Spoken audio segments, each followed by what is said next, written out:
Discord bumps on all the servers that I can.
Episode was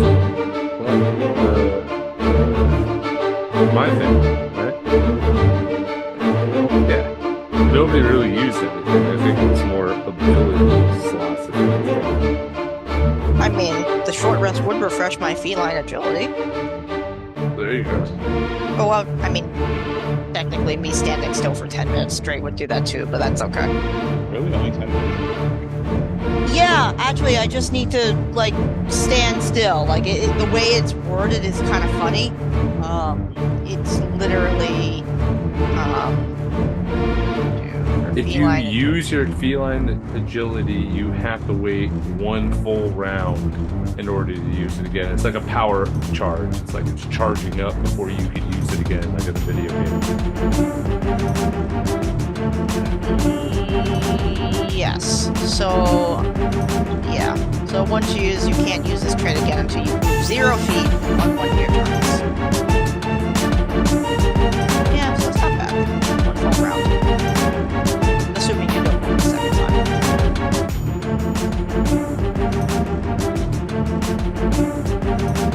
I actually really like the fact that it's outside of the typical action economy that you would have for those things. And / short rest economy, so.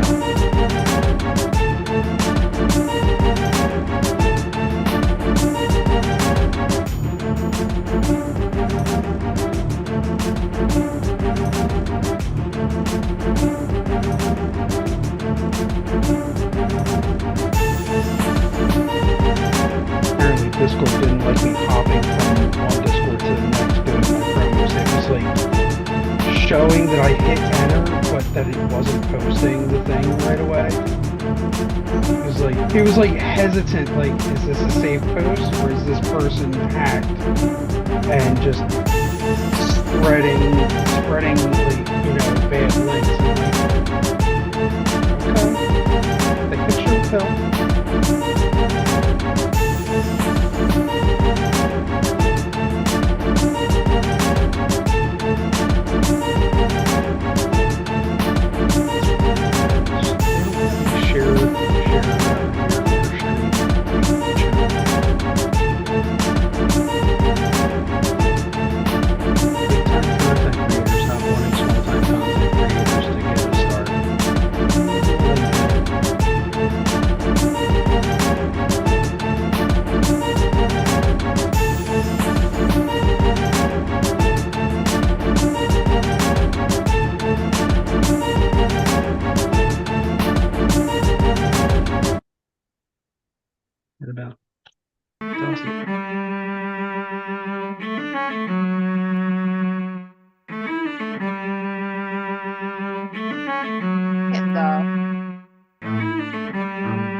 myself a mess and I'm just cleaning up really fast. I am sorry.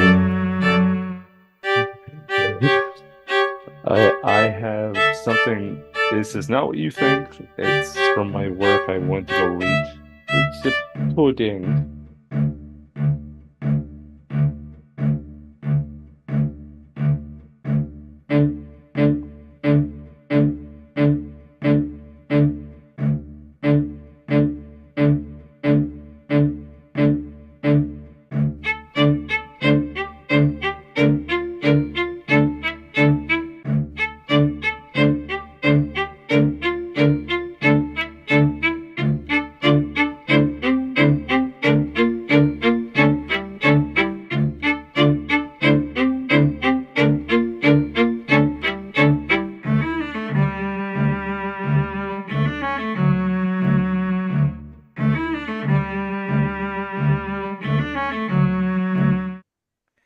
And welcome in to Evils of Enferacuse. I am your evil DM, Concleod, and I am joined by the players and actors of this fine facility.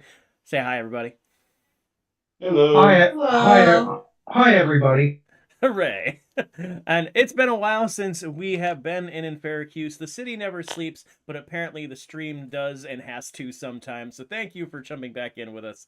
To recap where we were back all the way the olden days of yore in April, our group had just went to the Church of Silent Stone, brought there by a task to help clean the space. They needed some work, and without realizing it, they found their way into a room filled with stone guardians, effigies, and otherwise that did not necessarily want to be touched. And after a lot of little bits of work along the way, we're able to push them around, convince them to be cleaned, and overall get everything taken care of.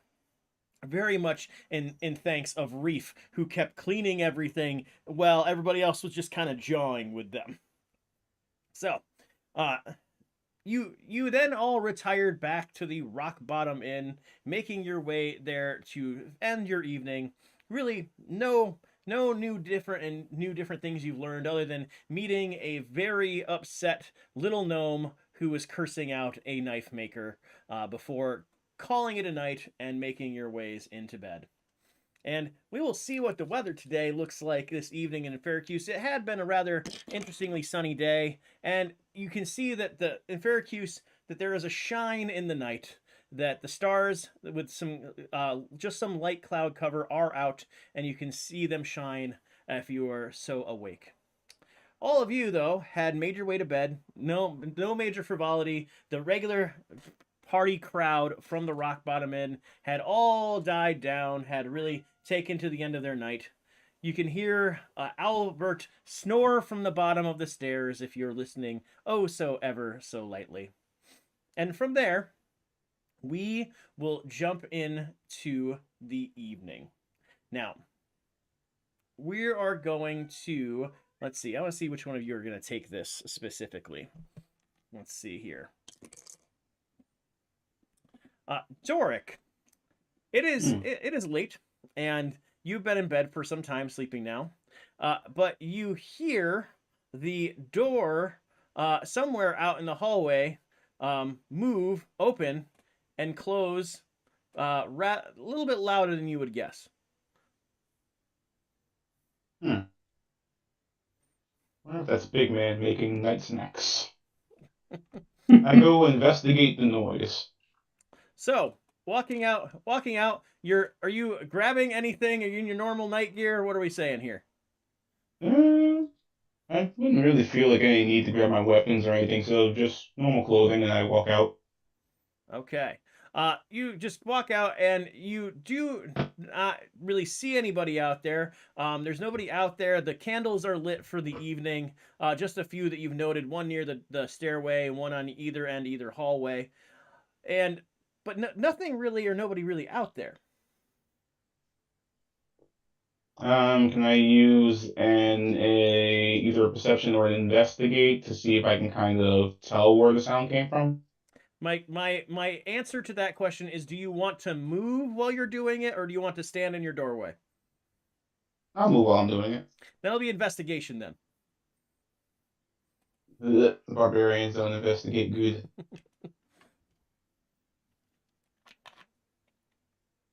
Five. Okay. You make your way down and around the hallway and do not see anything out of order. You do see that there is a half-eaten apple sitting on a stair. Interesting. I'll pick it up so nobody trips over and falls down the staircase and has a good night. Hmm.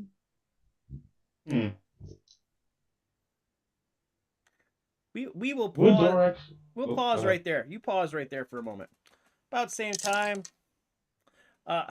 Sorry. You hear the door open a little bit. It kind of stirs you lightly. Nothing out of the ordinary. Too bad. But from your window, you had your window open last night, and you hear the outside door slowly creak open. Based on where your room is, you're pretty close to that front entryway door above it. Huh.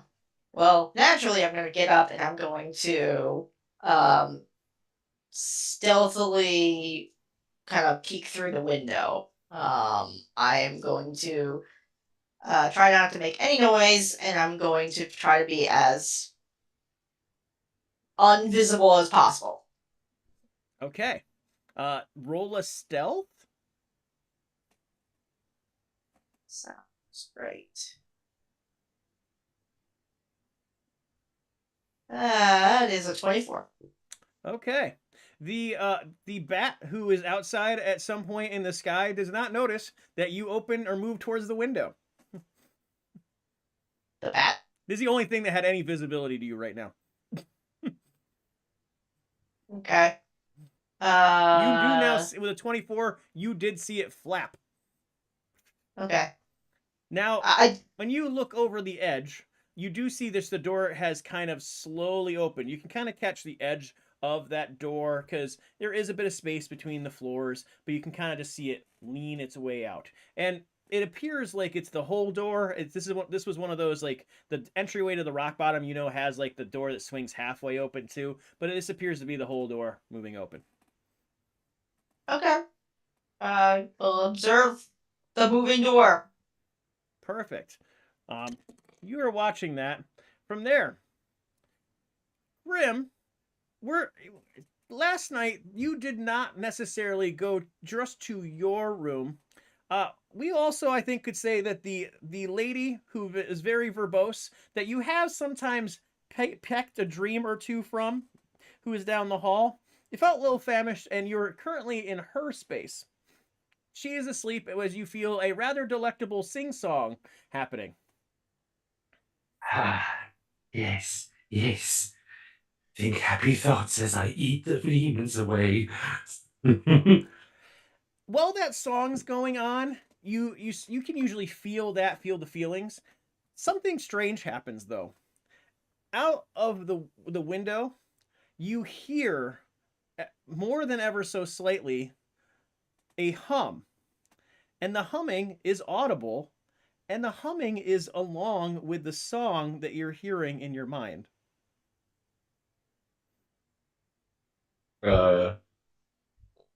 Yeah, let's quickly go. What the fuck? Sorry, at that moment also with you audibly hear someone humming out the window. Okay. I'm not sure what to do with that. I'm just gonna keep watching and I guess listening now. Grim, you move to the window and you kind of have an angle that sees that the door is open, but it's blocking whatever would be the viewpoint looking anything into the door. And we'll go lastly to Ferrari. Ferrari, you're just having a wonderful nap. I was getting a little worried. I was like, did something happen to me? And everybody else is now like looking for me. What the? Ferrari, you really kind of just easily just been such a nice sleep after being so busy with those statues and everything. Suddenly, You hear a pulse that you hear and feel inside your mind. Up. So it's like that familiar call waiting buzz that I'm just like, oh, Up. gotta put this dream aside. And I sort of just like sit up, rub my temples, and just reply internally. You rang? Something is happening. Something is going on. What do you see? Well, starts to clear and rub the grit out of his eyes and looks around my room. Is there anything untoward in my room? Nothing out of the ordinary. You do, again, have the window slightly ajar and hear something, but not really sure what it is. I go to the window to have a listen. Okay. You hear humming. And at that point, all three of you who are kind of there, and Ferrari, who has arrived there last, you slowly see the door creak open a little more. And walking out towards the gate, past Hamlet, who is asleep in the yard, strolls a swaying Eloise, moving towards the gate.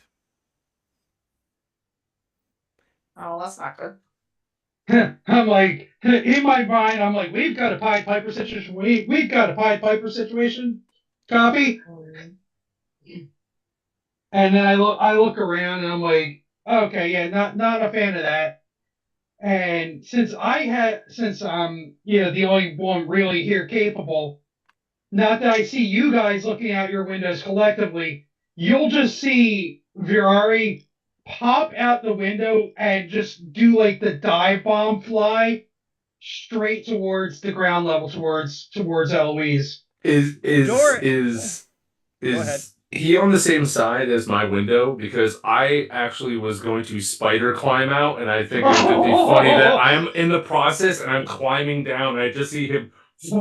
So you're not visible. So the ladies' room is on the other side, where your room usually is close to his, Grim. So you're on the other side right now, where basically you could at some point literally not know that both of you are doing this, at least till you get past the edge of the door. I don't see her though. I can hear it, so I think I would probably go up to the roof and get a higher vantage point. It's my guess. You can do that. An event you would see getting past the door about the same time.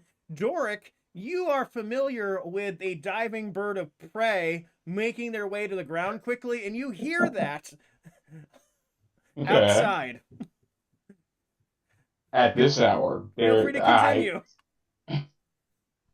At this point, a bird at night would send, warning signs, especially since there's a bird person in our party.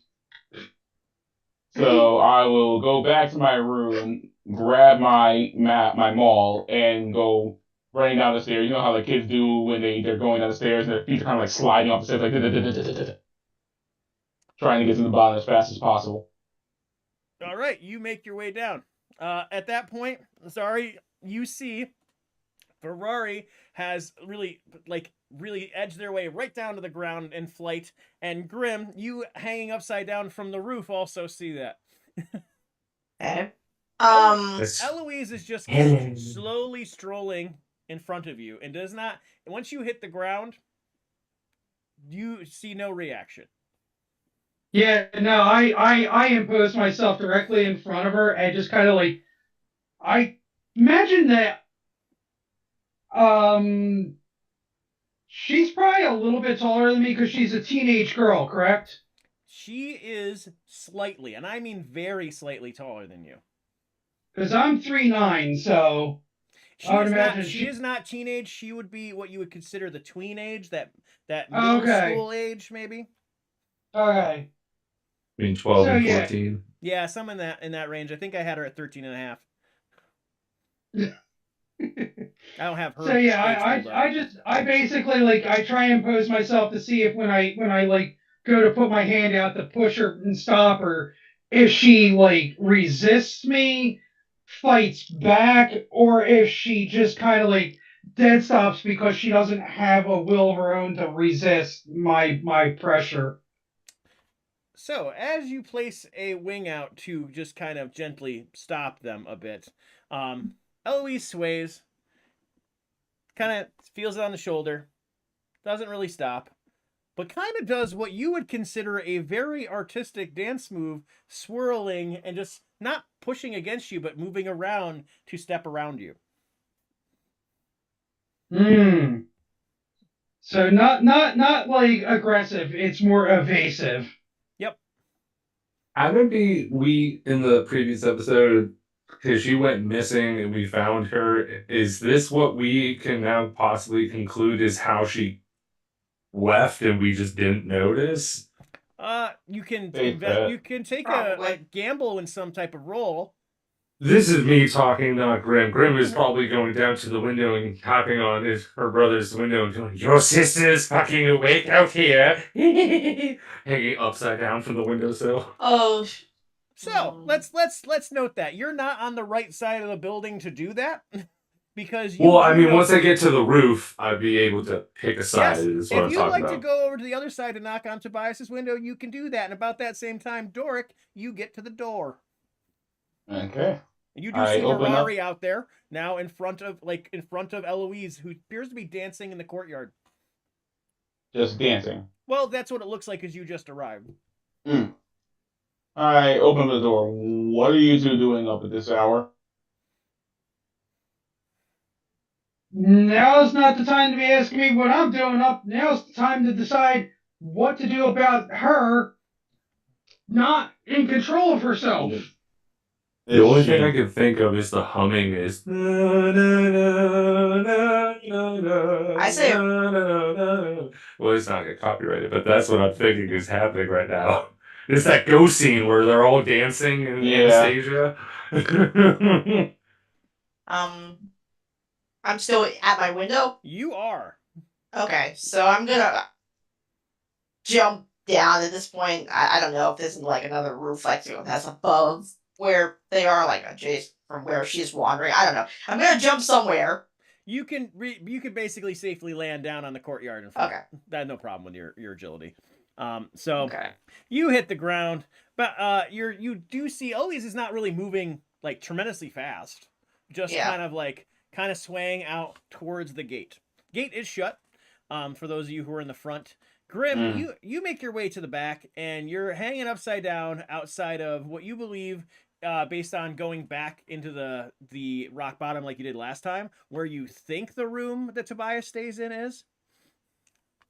I actually also have message, so I guess if he's within 120 feet of me, I can just go, "Tobias, wake up!"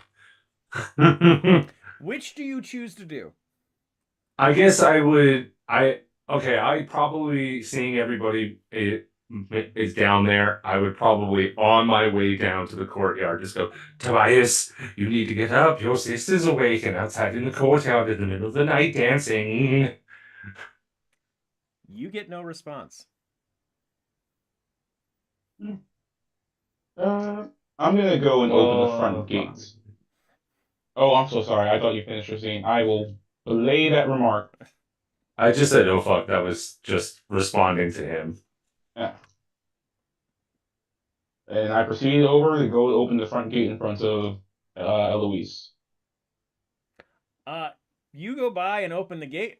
Eloise, slowly just swaying, just walks through it and starts making the way down to the right side that heads out towards the main area of Enferacuse, out towards the drain. I shoot Doric like the dirtiest look, like you're letting a minor wander off under magic influence. Why? I'm following. Listen, how many times have we lost this little girl? This will be the second time for her wandering out magically. Yes. So we use her as bait and endanger her? Not really bait. Just creepily, Grim's behind you right now. That sounds like an excellent plan. It does, but she isn't really bait. If she's being controlled and they know she's coming, I'm using her as a tracking hound, and I'm gonna take this maul and beat the ever living shit out of others on the other side of this tracking hound. Because She at If this it is point, I'm ends up tired being of a following her to places. she is a child, not a tool for us to use. Okay, Well, well planned no, then. she's not a tool, and she is a child. But we could Um, learn more about why this is happening to now her. that thinking about what And Trigan said there's earlier. sorry. No, I was just we're in the courtyard near the street. Is Eloise the only person out right now doing this? You want to give me Do we see any? you want me to give me an investigation or perception here? Sorry to cut you off. No, that's fine. It's a good question. Yeah, that's a terrifyingly good question, honestly. Once we got close enough, I just thought about it. I'm like, wait, is this a Pied Piper situation? Like, you said investigation? If you're moving, if you're looking, and that's going to be a lot of Be right times back. how if you're moving, that's how if you're looking around for this person, that's going to be a lot of investigation. If you're just kind of standing in one place and trying to figure that thought out, Yeah. My question would be sitting here and just looking out at the street. give me perception. Okay. I have a better score for that. Fuck! 10. You don't see anybody out that is seemingly doing a similar motion or anything of that nature. And in fact, at least in your area right now, you don't see anybody who's really active. It's probably based on kind of like looking at the moon right now. You're probably guessing it's like 2:30ish in the morning, middle of the night kind of thing. All right. Yeah, she strolls. She's just kind of slowly making her way out towards the next strip, one of the main thoroughfares. Do you all want to do anything before leaving the place that you currently? I know Doric has a mall. Other than that, I don't know if any of you have anything else. I'm a magic user, so I've been good to go this whole time. Yeah, I was gonna say it's not like I'm heavily armored individual here. That's good to ask, though. I just want to double check. What level is going to be cantrip firings? I am going to go up and ahead of them since I can fly, and I keep shooting glances down at Eloise, thinking this is a bad idea.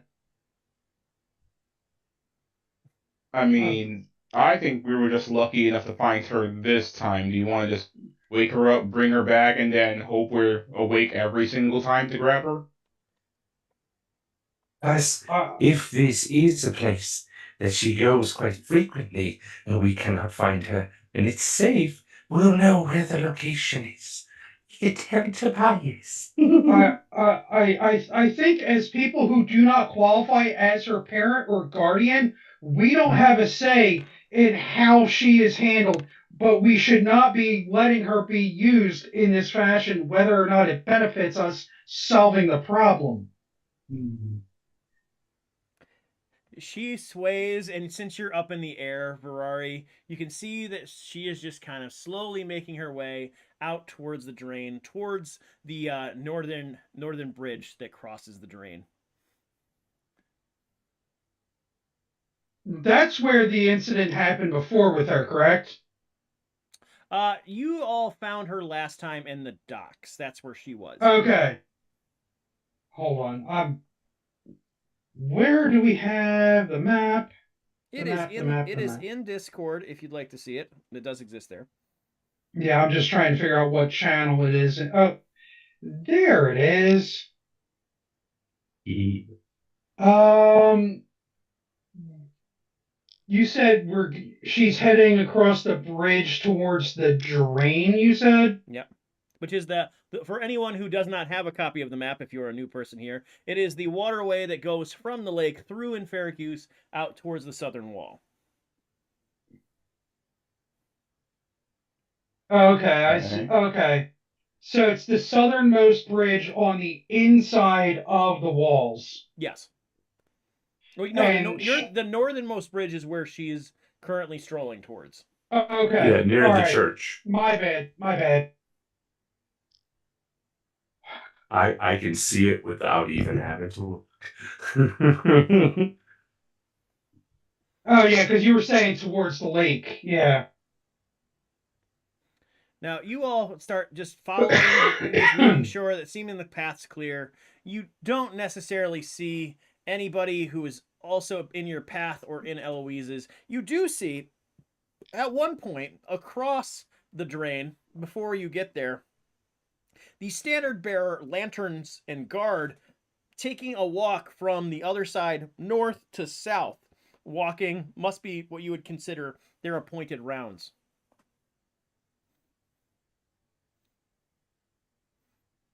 Otherwise, go ahead. Go ahead. Otherwise, she starts just swaying and strolling onto the bridge. Is the path she's taking, is she gonna run into the guards? No, they've moved basically. It's gonna not set up so they won't run into one another because they're moving from north to south. They're just gonna head that way, and she won't get across. When her pace, she won't get across the bridge at any point in time when they would notice. But because guards at nighttime do kind of bring lantern and light with them, you guys can easily tell, and you've been in the city long enough to know that that's what that looks like. Okay. Well, if you want. Oh, go ahead. During all this time, I would like to cast protection from evil and good on Eloise, which would the target cannot be charmed, frightened, or possessed by anyone. From any aberrations, celestials, elementals, fae, fiends, and undead. If it's one of those categories that have possibly charmed, frightened, or possessed this individual, then it would end possibly. It is a very good possibly. So let's say, what is it? Is it a spell roll DC against that? So for this one, I cast it on one willing creature. The protection grants several benefits. Creatures of those types have disadvantage on attack rolls against this person now. The target also cannot be charmed, frightened, or possessed by them. If the target is already charmed, frightened, or possessed by such a creature, the target has advantage on any new saving throws against the relevant effect. Okay. That will be good to know very much. Okay. I'll mark that off. If that is the case, I will take a moment. Let's see here.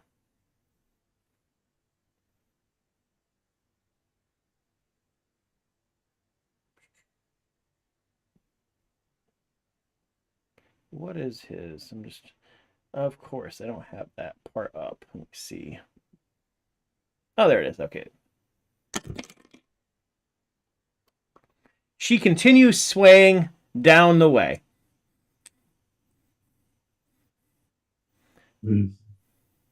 Well, she does have that for the next 10 minutes. Fair enough. She technically they still have a disadvantage on this target if they attack. Fair. I don't know how long this is going to take. Probably longer. This city is huge. But it's still good to have it on it. I have multiple castings of it, but hey, it was a try. I thought something might happen. The only other thing I was thinking, lesser restoration, but that doesn't. It would be greater than I need to instantly end the effect on them.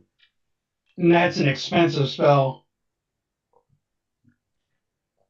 Eloise continues to dance down across the bridge. Ferrari, you see, really in the air, it is a slow flow night. It wasn't a lot of rain lately, so there's not much moving through the drain. And Eloise just dances the way across the bridge. At that point, everybody give me a perception check. Yeah.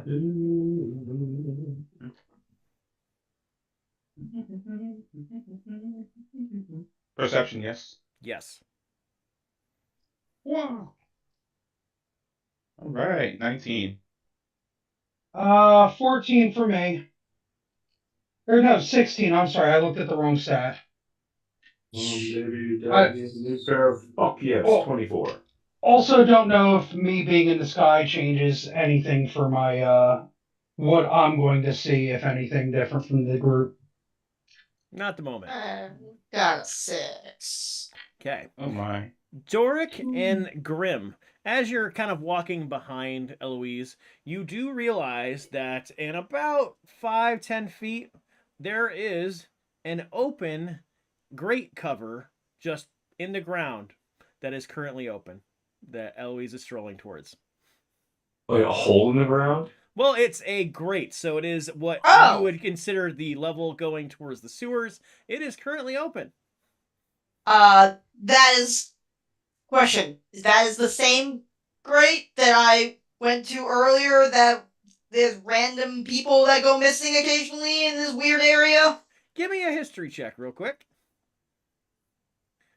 I feel like that's a very specific rate. It is a very specific grate. I asked people about it. And... Oh, goodness. 8. Even with the 8, this is not the same grate, but you do know it's in, that grate was around the drain as well. Okay. I'm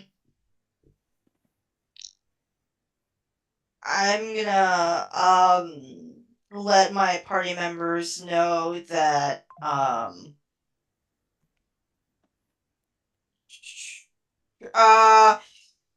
that I heard, that grates like this go to the drain, and that it's known around the city that the drain is generally dangerous, and that there's just a lot of bodies that just kind of appear around the drain. Yeah. Yes, that's right. I had it. She looks like she's about to walk into said open drain. Heading right towards it in her dancy manner. We should probably stop her now. Yeah, I'm gonna. This is not safe anymore. And grab her. Okay. Good timing. Let's see what happens. Do I need to do athletics or anything? You don't need to do anything. When you grab Eloise, you feel like a slight shake. As Eloise looks up, looks at you full in the face. Oh, what a dream. Mr. Doric, why do you have a hug going? Oh, I thought you were gonna say something. Well, I was, but then you look like you were going to say something. No. You were having a hard time sleeping, so I decided to take you out for a nighttime walk and carry you. That's interesting. She tries to edge backward from you now. Definitely not what I was hoping you were going to say. I should have just let you fall in the hole. You were sleepwalking a little bit, and then Doric was just kind of walking, and we were all here to... Yeah. We're all here just kind of enjoying the night air. You hear the screech call, and then I come swooping down and plop down right next to the hole. Look over at the other two. I'm like, so are we going to send her home properly so that she's not in danger? So I was sleepwalking, you say? Again? Again? Yes, it happens from time to time. It's usually there's a lock on my door, but things have been so strange I didn't have a chance to take care of it. He's gonna be so upset. How far are we from the inn? 5 minutes, give or take. She actually starts to look around and realize that she's crossed the drain at this point, and starts to dawn on her how far she's made it. Oh my! I could have been in the water. Oh, oh. Does Tobias know that we're out? I tried to reach him, but he never responded. Ah, okay. Well, that's good. We should track his room. Well, if you would just maybe not do that so he doesn't know that I didn't lock the door, that would be better. Yes, and all of our windows are open. Sure, we'll maybe we can escort you back. Yeah, I was going to say I'm not letting her go back by herself because What's it's Oh, that's unsafe too. As she points down at the grate that is open on the ground. yeah, you were on a beeline straight towards that when we caught up and woke you up. Um,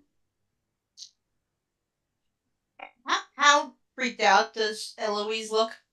Looks a little bit more freaked out about like how far away they are and kind of what they've taken, how long this walk has taken them. And so a little bit like just kind of slightly freaked out. More so getting over what Doric said at the beginning though. Okay. Hey, have you ever taken a tabaxi taxi? No. I'm gonna like lean down. It's like, get on my back and try to. It'll be fun. Oh, this is bullshit. Okay, that's interesting. Fucking taxi. That try this is with dope. Yeah, Albert. tabaxi taxi. You can take an inspiration for that, by the way. That's dope. That is hilariously fun. She does, but like just slowly, but then kind of excitedly get onto your back. Like, okay. Okay. So we have all the passengers aboard? Yes. Okay.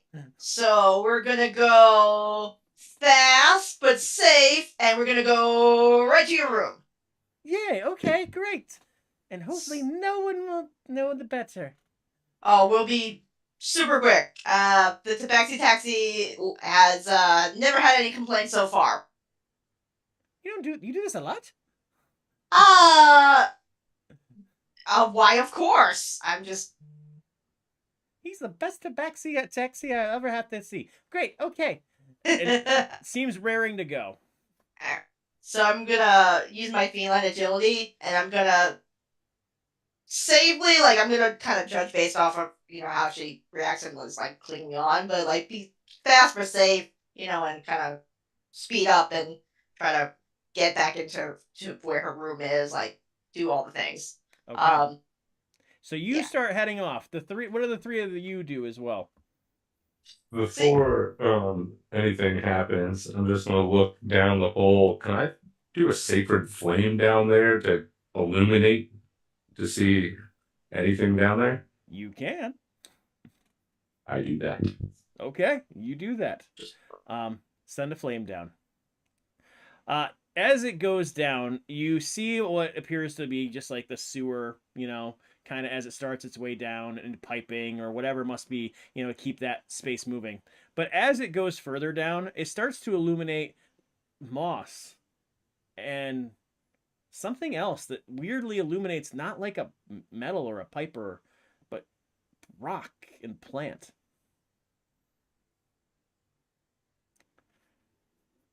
At this point, you also, because you've made your way over in front of it, you feel a gust of wind press up from the open grate.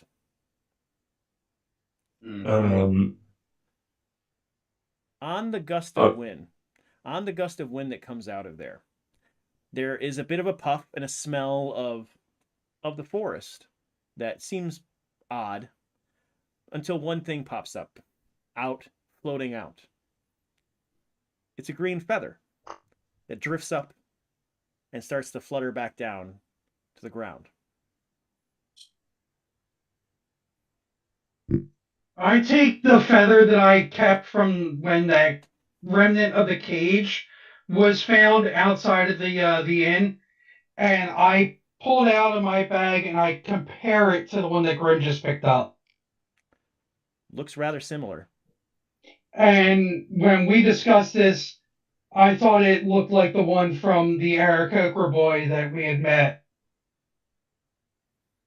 That is what you assumed. Okay, so So should someone stay here and watch the great while we all go get our gear? I'm all good to I go. I can watch it. and if somebody just wants to grab my daggers and quarterstaff, that's the only thing I didn't take with me.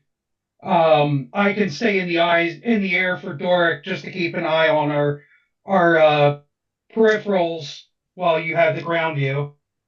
Shit, maybe I can catch it. So Sorry. Maxi Taxi, you can Sorry, catch the quick. Maxi Taxi on the way back. No, I'm trying to like catch them because they're heading to there. I'm not going to be quick enough to get all the way over. So you just see me start running at the fastest I can, going, sorry, we're going to go down there. You need to go in our rooms and get our gear. Can I hear him? Can Did you dash or did you not? It's 120 feet. That that I depends have. on what Eloise is comfortable with. Oh, wait, you have Like, 120 feet in that one? Message Yeah. is 120 foot okay, radius. okay. Oh. So yes, I thought that was just you yelling it, and I'm like, what? No, it's also 3 in the morning. It would have just been like, running. That worked. That one gives you the distance. okay. Gives me the speed. Going on. What you need? So you're asked to pick up the belongings of the others once you drop off Eloise. So you arrive back at the Rock Bottom Inn and make your way inside. Now, Okay. as you get to the door, there is only one thing you notice in the bar. There is a very asleep, very woozy looking cousin of Tobias with his head hanging over the back of a couch. Okay. Was that the guy that yelled at? Like we got in the tuffle with? That's the guy that Doric dumped in a barrel. Repeatedly. The forced AA meeting scare tactic. Uh-huh. Okay. Eloise's room is Past past the bar, through the kitchen, there's a doorway to rooms. Okay. Well, he's not going anywhere, so I'm gonna drop Eloise off first. Make sure that she's like safe and I guess properly locked in her room. She when you get to the door, she's like, "Oh, thank you. Let me just. Did you see it here? And she points to a latch and lock that you can see on the door. On her door. Yes. Okay. You note it's a rather large lock. Very strange, but no matter. It also seems a little bit interesting. It looks not like other locks, but she basically says, "Perfect. I know I can snap it back in place." Oh. Might I take a look at it before you do? Oh yeah. Sure. And she hands you the lock. I would like to examine and investigate the lock. Hopefully, because I am a rogue, I know something about locks. So, because of that, and because of that very specific thing, I'm going to give you advantage on this. Awesome. All right. So, oops, that's not what I wanted to. Okay. Well. Oh, good. Okay. I'll click one more time, I guess.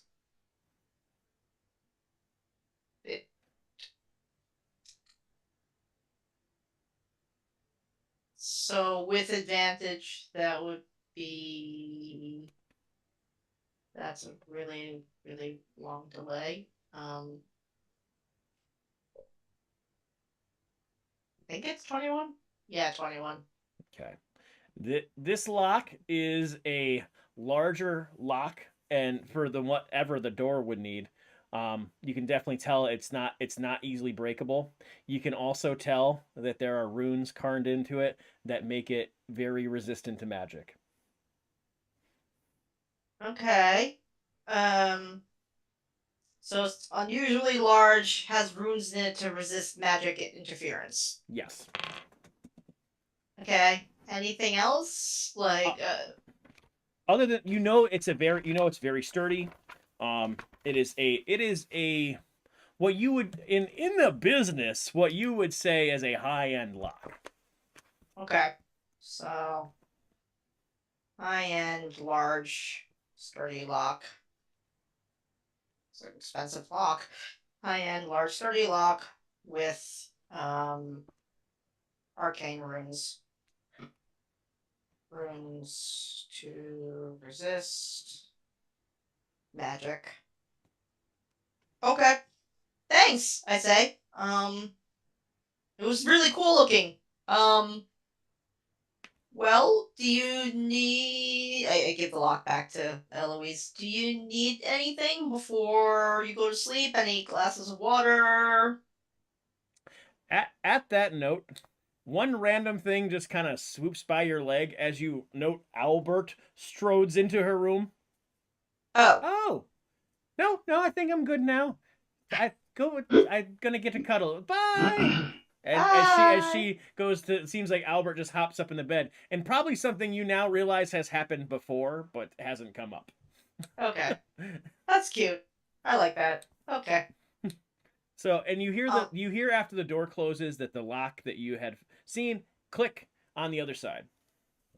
Okay. Okay.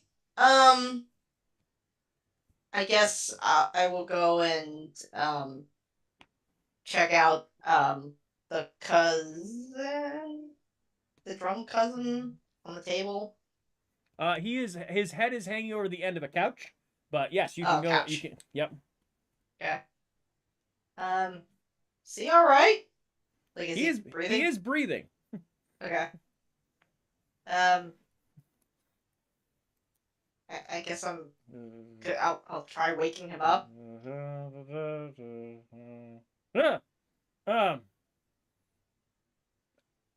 We're closed. Hello? Hi. What can I do for you? If you're a guest here. The cleaning folks, I was told, will be in by tomorrow. So you just have to wait. And I swear that vomit, not mine. Not mine. Okay. I'm just gonna freeze past that. You don't recognize me at all, do you? He starts to look real hard, and he's very much like, huh. You're the ones who are kind of staying here, right? Helping out, doing things. Yeah. Just wanted to kind of, with the helping out, make sure you're okay there. You're looking a little out. Guys, sorry. Our audio apparently is like really robotic. Yeah, I tried to send it in the messages, and I was just waiting for Con to finish and see it. I didn't see it anywhere yet because I don't have the chat open because it messes with the screen. Oh. Thank you, Fearless, for letting us know that. We have just been preoccupied. We have been in it to win it. Okay. Yeah, so... I just saw that we're going for an hour and it's been like that. That's not good. Should we take an early break? Why don't we say, with him explaining he might know you, we could take a break and see if we can figure out this audio issue. All right. So we will be back, and we will hope, and we'll put on the opening or break, and hopefully it has sound that doesn't sound audio and robotic. Thank you, Fearless, and we'll see you sometime in just a bit.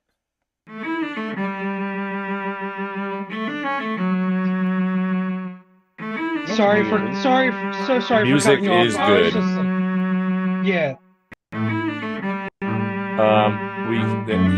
You need to mute us. Yeah, it's still audio. It's still audio on the stream.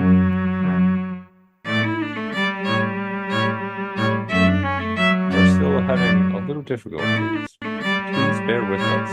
We will be back momentarily. Thank you, and enjoy the show. It might take longer than the Tabaxi taxi.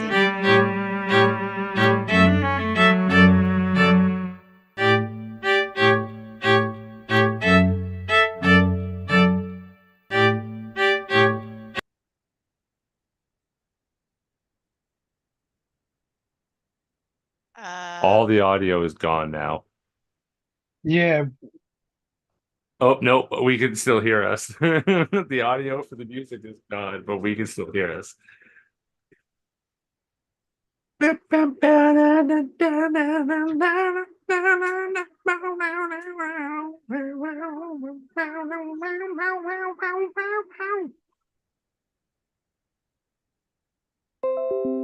Actually, no, I don't. I think we're good.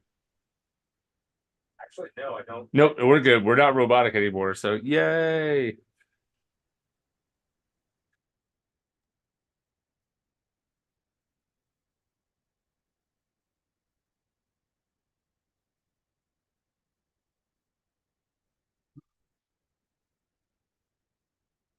We should all just mute ourselves respectively. Mm-hmm.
Voodoo.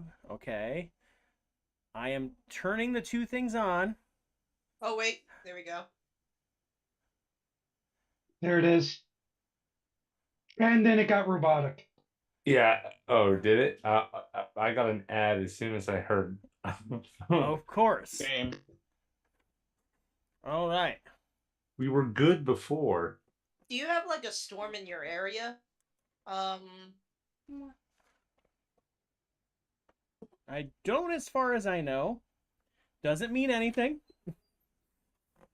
I do have somebody playing Minecraft And on a realm downstairs, but you know, and now it's not robotic. who knows? This is the fun that this shall be. Hooray for us. The only thing I know is if you have Bluetooth on and you have it separate, because like I have mine push active, but then there's like a push active HD quality. Yeah, I make sure each one's matched up correctly through Zoom and Streamlabs. I am disconnecting my phone from Bluetooth and Wi-Fi. It should have no effect on any of this, but who the heck knows, man? So, where we left off, thank you all for taking a break with us. There was a very drunk cousin sitting over the edge of trying to recognize Zari, who had awakened him.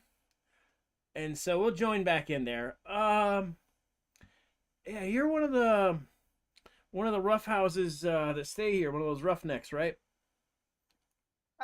Close enough. What are you doing down here? Why are you drinking again? And where is Tobias? Oh, let's see. What order do I want to answer that in? Tastes good. I'm in charge. I don't know. When did Tobias put you in charge for tonight? Oh, he stepped out sometime. I don't know, a while ago. Big orc guy's night off, so usually sometimes when that happens, I step in to do stuff. Okay. I guess carry on. That's okay. I see, like, it must be effective because I'm supposed to keep track down here. And hey, look, you're the only one here, and we're interacting. I'm doing it. It's fine. So, all right, just let Tobias know that his adventurers will be back later. Cool. If he comes back before. Yeah, you got it. We'll let him know. Cool. All right. Like eyeing him. Don't have too much fun. Oh, I won't. That's bedtime. Hopefully. If you just shut the door on the way out, please.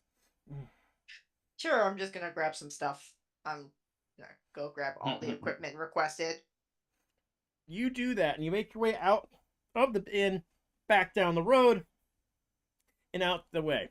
Now, those of you who have been staying close to the grate will have noted that the gust of wind or air has not been just a one-off. As you've been waiting there has been a few more of those, just like whoosh, that kind of whoosh out of the grate in the ground where you all are at. And you do see Zari coming back with your gear. The backseat taxi service, indeed. Like huffing it with all the gear, like jangle, jangle, jangle. Not only tabaxi taxi, but also tabaxi delivery. I like it. You think I can make a side hustle out of this? I was gonna say, if we're ever out of work, you definitely got something going here. All I can think about is like the people in New York that have the two-seater things and they just are running through the streets of New York. That's the only thing I can think of. Yeah, hey. I'll keep that in mind. Everybody needs a way to get around. Mm-hmm. Yeah. So you've all arrived at the grate that you did see the feather fly out of, and that when you illuminated Grim, you did see it become something more than just pipe.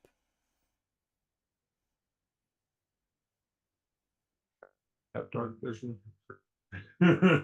Everybody start looking. Do we have dark vision here? I do. I do. I do, yes. There's inhuman. Doric, you see a hole. How far down is it? It looks like a pipe, as far as you can see down it. And I'm It's asking the not people who that can far, see, how far right? down is it? I would have to say probably 10 to 12 feet, maybe. Am I right? Well, are you looking at it? Well, when I looked down, when I did my flame originally, would I have had a sense of how far it was? So, going back to my description, it wandered on down and came down, and eventually it felt like it was going past pipe, and then eventually went past things that appear to be like illuminating rock and plant, and then it just disappeared. How far down into where the pipe would be? Like if I was to like hang and I did like a ugh. About a story and a half. The pipe itself is a story and a half? Holy fuck. Well, story's about what, 15-ish? Depending on the building. That's about 20-something foot drop. I Yeah. know a single story warehouse that's over 150 feet tall. Yeah, I don't get that measurement. Okay, so we'll clarify in feet. If I had to do the construction on this, if you look at this piping, you're going to look at about a 12, 15 feet of pipe that you had determined that is up to code down into the sewer. There we go. Living abodes, stories. Why didn't you say that in the first place, huh? Ooh, I look like the building commissioner. I don't have to, clarify everything. Hey, don't be a wise guy. So what's the matter with you two? Let's get the story moving. So about 12 feet, 12, 13 feet down. Grim, you relay this to us? Yes. I jump. No. No. You all see Doric jump into the pipe, into the grate. Hold on. I see this and quickly cast Spare the Dying.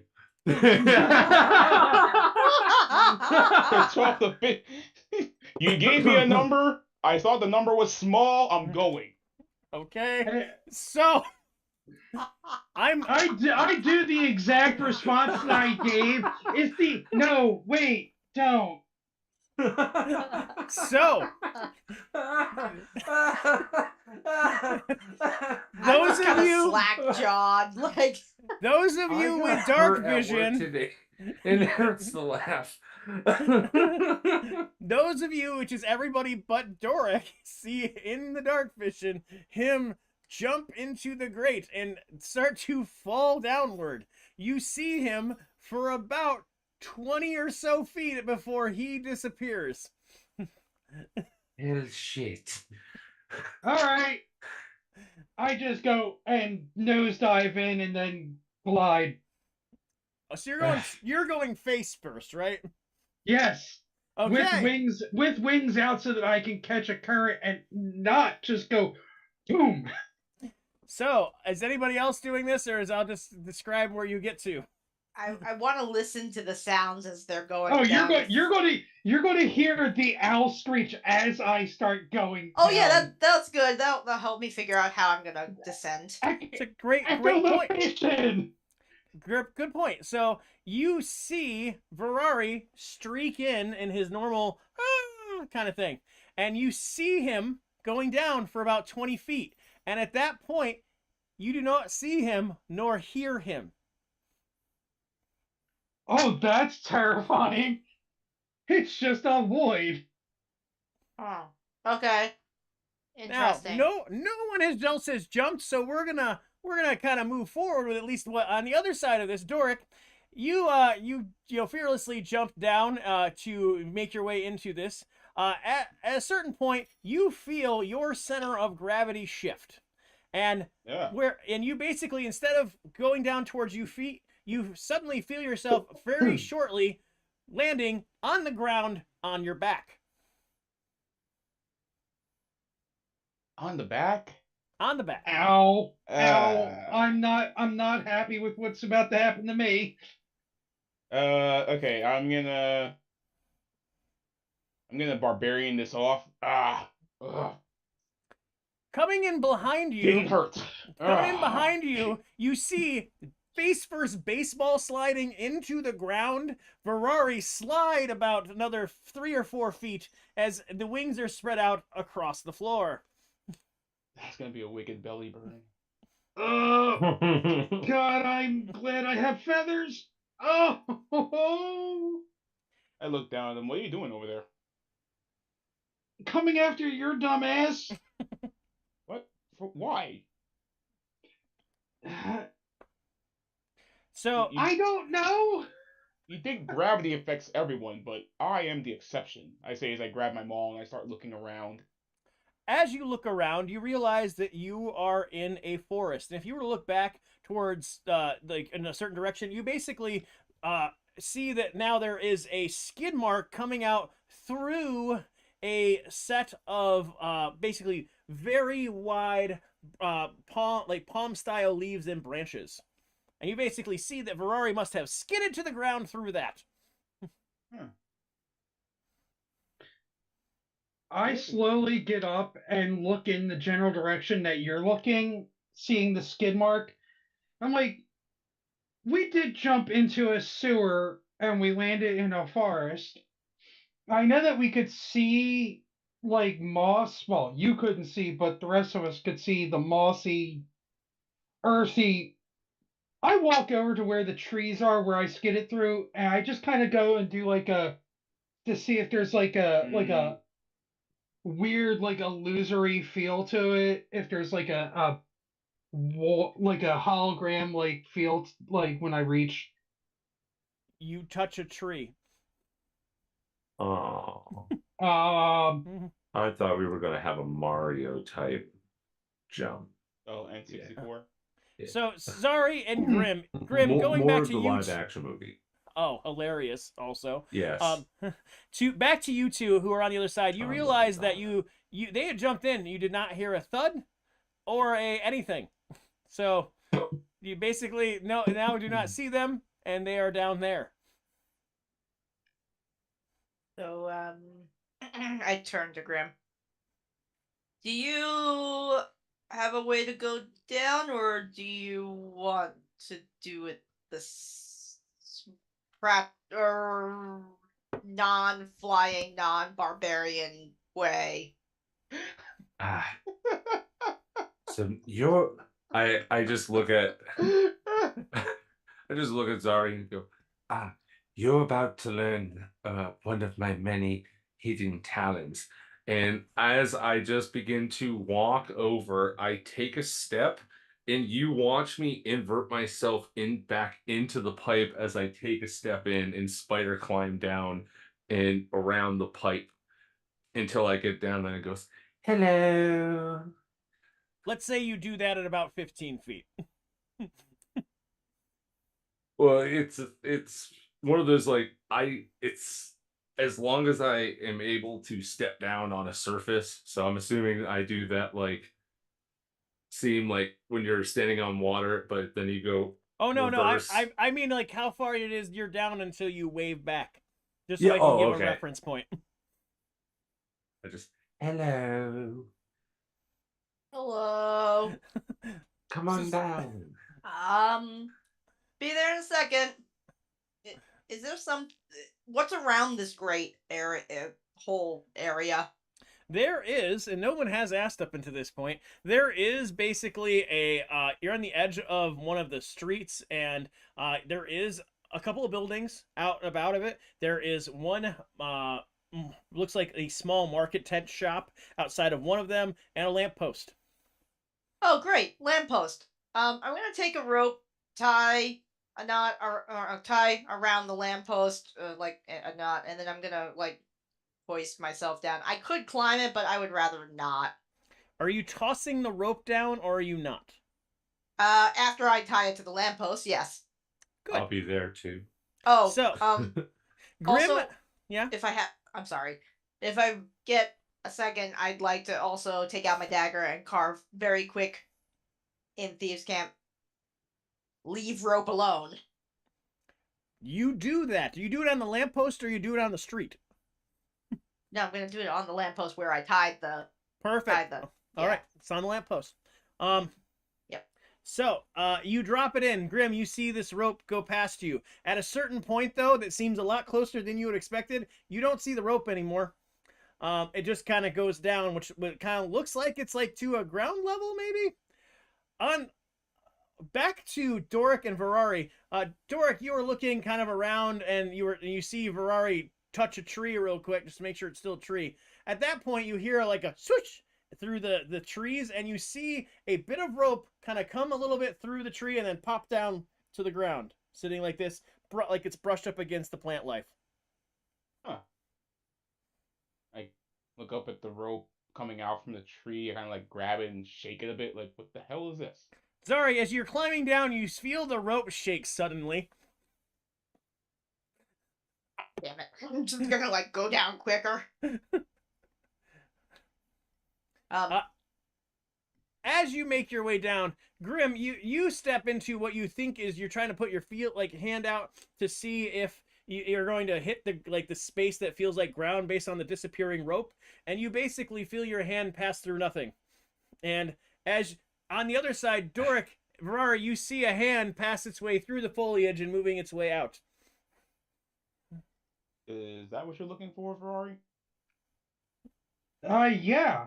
Yeah, that is exactly what I was trying to figure out, because I'm beginning to realize that there's some sort of I thought it was an illusion, but I'm thinking that there's a active portal between two sections of the area, or this is a different region altogether. Like, I start to look around the forest again, and I'm like, from what knowledge I might have with my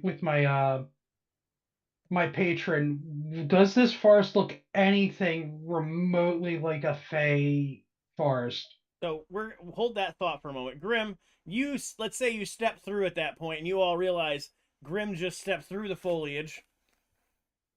And sorry, you see no Grim no more. Oh shit.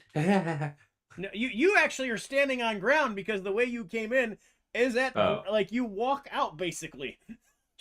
What in? I was upside and now I'm. Yeah, that's okay. He landed on his back, and I did a belly splash on the ground as I slid in. So we're all dealing with a little bit of different yeah. Sorry, sorry. Like reorienting, yeah. You see Tabaxi feet come through as Tabaxi is quickly climbing and basically runs into where you're holding the rope, Doric. Yeah. Oh, you're the reason why I was shaking. Welcome to the jungle. What? I like look around. It's like we have no fun in games here. I was just gonna say, we don't have any fun in games, but we'll have to make do.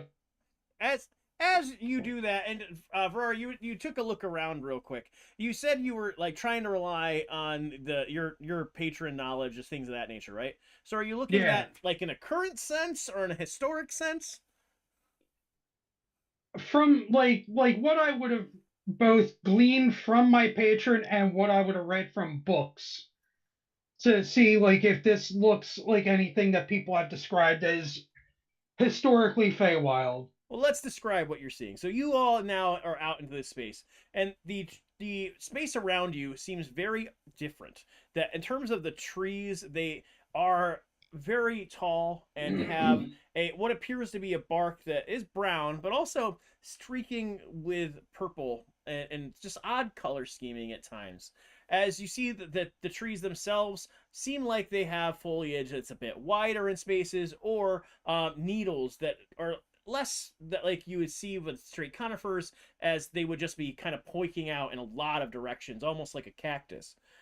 It's definitely an odd set of foliage from what any of you have ran into in this area of the world, and it really says some feelings of foreign nature to it. You also see, off in the distance, some spaces, just what appears to be blinking lights, as appearing like fireflies that just go on, off, variety of different distances all sorts of directions, just going, popping in, popping out. Okay. So it's not conclusive, but it might be in my head. If you'd like to do a history check now, you can after I describe Oh, that. absolutely. History. Okay, that's not a great stat, but it's not a terrible stat. 19. This sounds oddly familiar to some of the things that you've gleaned over time from what your things have been said in your mind about being homesick or feeling different things about places. Okay, cue anime sweat drop because I know that if this is what I think it is, things can be very tricky. um, so guys, can't confirm, but have suspicion that we're currently in a portion of or neighboring realm of the Feywild. And if this is in fact the Feywild, do not take anything that is not yours from this place. Do not speak and make deals with anybody here. If anybody offers you food, you do not take it. You leave what is here here. As you hear your comrades say this, Zari, you came out in a really odd angle, basically almost landing on Doric. You're the only one really who has a viewpoint that sees that off in the direction opposite you all seems like a natural winding space leading somewhere. Okay.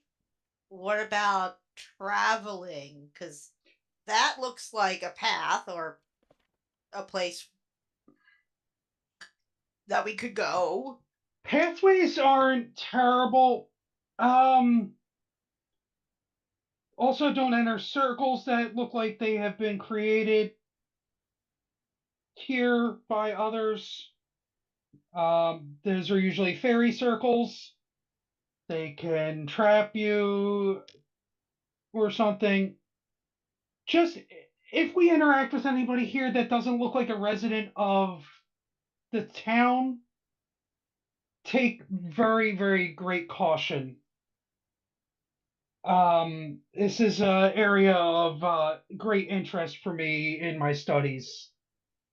After The like moment that he equal says that, numbers- I want to cast Detect Evil and Good, which for the next 10 minutes, I know the location of any celestial, elemental, fey, fiend, or undead within 30 feet of me. I'm going to after keep that up. after like Okay. the 10th rule, Dork's just kind of staring at you, Ferrari.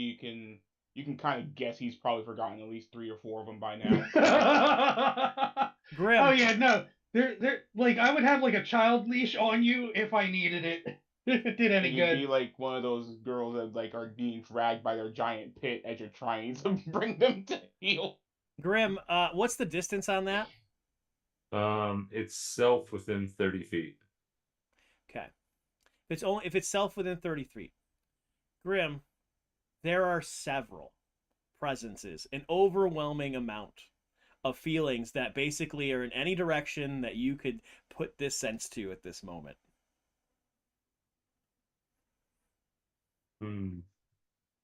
We're surrounded. Yep. Mm-hmm. Yeah, that's what I was afraid of. Oh boy. Is it friendly locals? Oh, definitely Faye. I'm assuming I'm picking up Faye.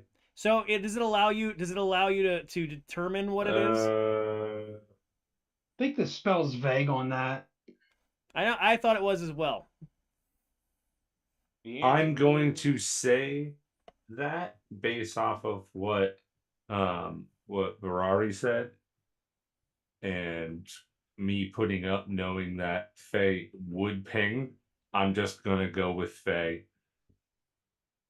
You can. Because it'd be one thing I could probably see if it's undead if I switch to my eyes at the grave, but that'd be losing my concentration on this, and I don't want to drop that.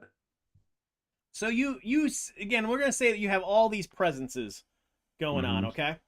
All right. So,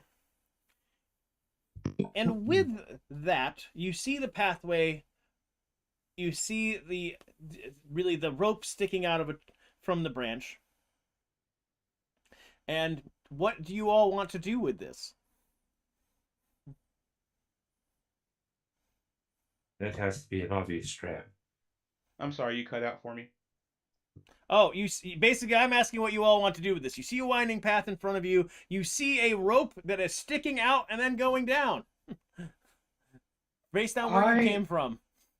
Do we have any more length of rope between any of us? I don't have any. I don't. I kind of like fluff my wings out. I'm like, I usually don't need to tie a rope to anything because I could just fly back up. I got some 50-foot rope. Oh yeah. I have rope. I'm just going to say, let's tie the end of this rope to a tree just so we have it tethered in place. So if somebody tries to pull it back up from the other side, it doesn't go anywhere immediately unless something else happens. That's fair. Good idea. And I would say to try and mark our territory, but I'm not 100% sure that's a good idea. Just remember where we parked our rope. Oh. Okay, I put back the pocket knife I was going to use to mark the tree. Oh, You said mark. I said mark. I would say to do it, but I'm not sure that's a good idea. I I'm not heard sure. would, and I started to go with it. I apologize. I didn't. No, do it. you're fine. You're fine. You're fine. It's more of a hypothetical. I'm not sure if the Feywild would appreciate us carving into their trees. You're talking like this is a sentient place.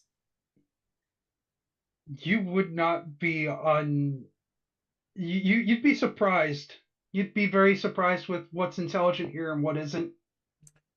With that, you from the pathway ahead of you feel a gust of wind that the branches of the trees in front of you sway with in a way that does not seem like they just moved with the wind and are now pointed the direction that the wind took them momentarily. Oh. You saw that, right? That's how we got that feather that you're holding, right, Grim? Because the wind just blew it up. Yes. Yeah. That's an obvious sign of where we should be going to possibly find our missing Aarakocra boy. That's concerning, though, because the feathers have been falling everywhere from all over the place and random place. So, should return. That mean there's portals everywhere around Enferacuse? Oh god, that is a lot of implications, but maybe that's something we're gonna have to branch off into after we track our way down towards whatever the source of this wind is. And internally, I'm like, I kind of like in the back of my head, I'm like, hey boss, can you still hear me? You now realize, since you have been so preoccupied upon your entry, you feel absolutely nothing. The normal feeling of just the annoyance that exists in your head of having to be there relatively ceased upon your passing through and landing face first in the dirt. Live here. Oh, that is a heavy sense of dread and true realization of to where we are.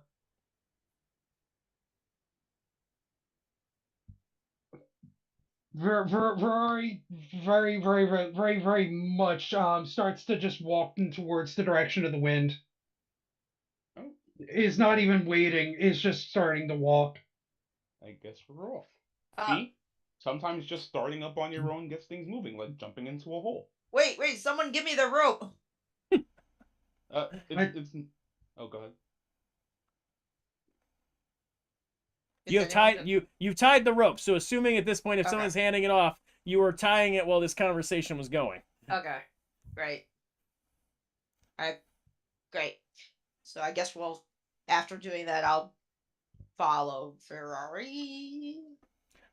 We may have robot sounds again. It's hard to tell. We haven't been able to figure out why there are robot sounds. It has been a mystery at this point because it doesn't stay. So let's hope for the best. Woo, hope. Yeah, hope. We will play with sound capture later. But you see Ferrari making their way, and you do as well, following. Doric eagerly following behind with the idea that this has got to be the right idea, much like jumping in the hole. Yes. You wind your pathway that takes you through the trees, and you can see this just kind of moseying through, and you see more of the same, the types of plants, the firefly effect glowing off and around you, until you kind of make your way to a break in the trees. Upon that, you see a glow come across a large body of water that seems like a glow of green just from the sky, really just dances off of. As you look up, you see a moon glowing brightly in this hue of color, shining down. But also, as all of you have entered this clearing, you note one very large other thing. You're all very familiar with the passage of the city and the walls, and how they protect and how they look. If by your estimation, looking beyond the water, you see what appears to be like the city walls. Excuse me, cats were doing things that were dangerous. You see like what looks like a tremendous, almost impossibly to fathom, large version of that city wall. One sheet of wall crossing behind that lake, reaching up into the sky. Down below, forest and water as far as you can see off from the clearing.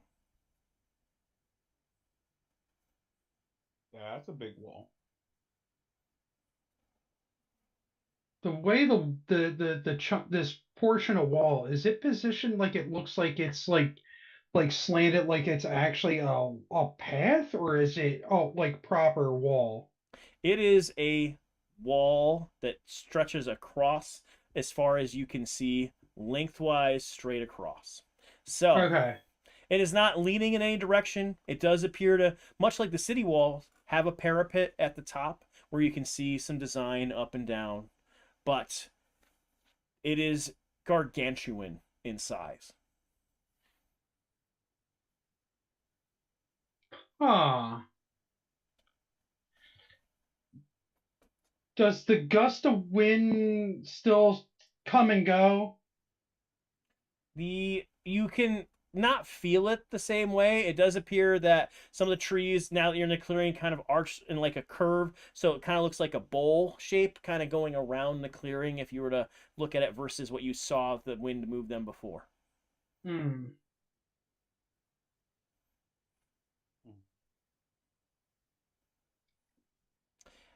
Grim, the only addition that you have because of your active perception is you hear also a bit of a clink and a clank off in a direction to your left. I kind of just... Psst, psst.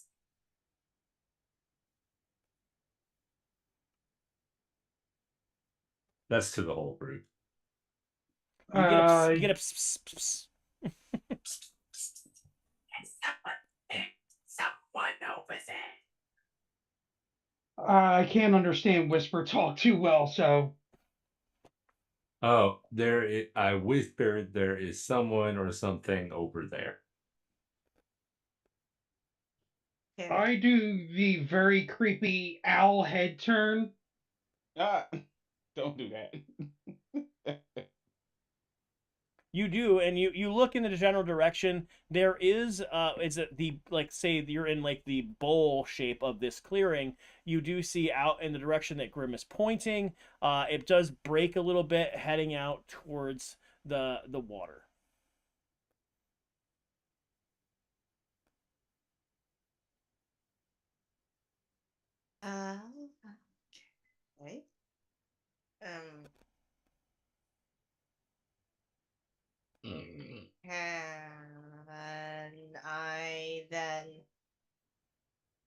kind of building on that, I guess, can I do a perception check, but can I do it like as if like stealthily, as if I'm not actually like looking in that direction?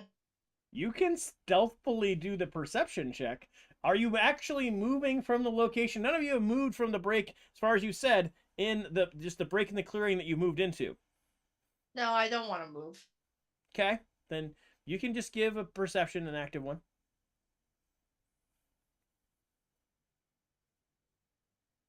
90. You begin to also hear a clink and a clank off in that direction.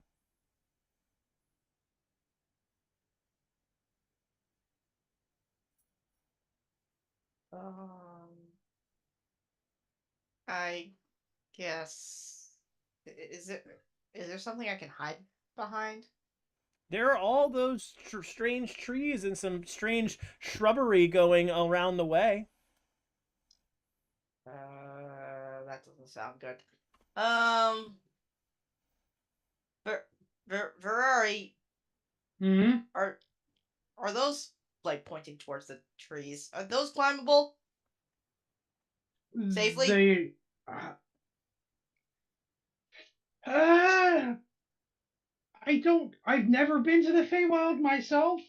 I I would just take caution with anything you interact with here. Don't offer anything. Like it. Like don't ever say like may I be of assistance or oh I'd like to give my thanks or anything. Just Or offer do, your firstborn child. Yes, don't I've heard offer that don't much. offer your name. Don't offer give your name. You know things like that. Just just try and be careful with interacting. Don't do harm and you should be fine. If it's something attacking us or causing harm, that's a different story. All bets are off on that. I was young when I was told that the list of rules in the Feywild is as long as the tail of an astral dreadnought. You're not wrong. Dorek, Right. do you know what an astral dreadnought is? Ooh, Dork, sorry. A very, Come very, to you. very large snake that wraps around a planet many, many times. I think I've heard that story before. Mm. I'm glad there is that response because the other canned one was going to be funny. Okay, we'll go with it. The you basically, since you're all just kind of warily sitting here, you start to also hear a bit of scrape that comes in kind of a pattern.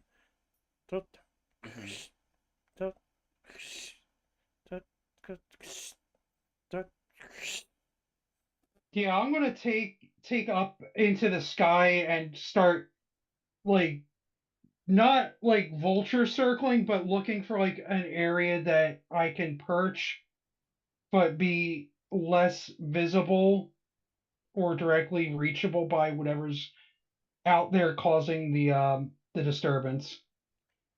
You go up into the air. This is also the first time maybe you've made a realization of the actual size and scope of these trees around you.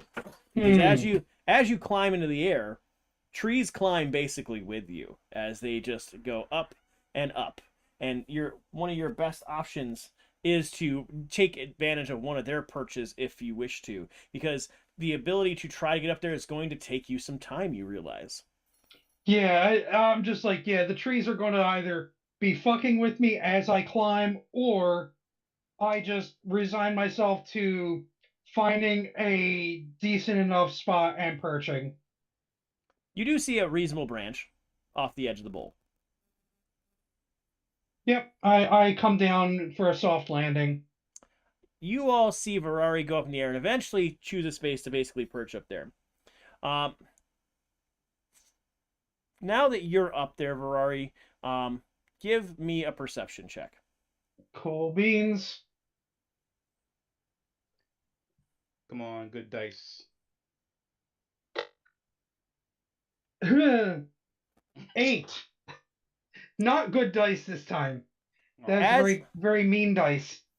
as you have gotten yourself settled up there, you're at the height now that's actually hard. You don't really hear anything else. But looking down, you see around the edge of the curve, slowly making the way towards the clearing, 2 figures. One taller, one shorter. Am I still within about 100, 120 feet of the group? If you stopped where I said you should, you're just at the edge of that.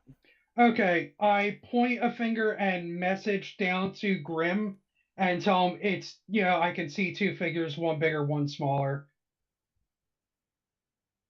Yeah. Some people ahead of us, you two. Also, I remember when I used a spell like that before. Or no, that's a different character, different campaign. Never mind. No, I would get like a weird like feedback when I did messages, and they would go through, but it was like somebody was monitoring them on my other character, and it just for some reason I thought it was it came to mind, thought it was the same character. It is not. As you have motioned and sent this, do you? This is the last opportunity. Do the 3 of you who are on the ground do anything? I'm gonna go hide. I'm just ready. Do I get just gonna stand there in the road? Hide, rage, and No, are you standing there or were you raging? Nope, standing there. I'm waiting. I'm preparing. What is it called? Readying an action. Thank you. Cool. Because what might be there might not need a rage.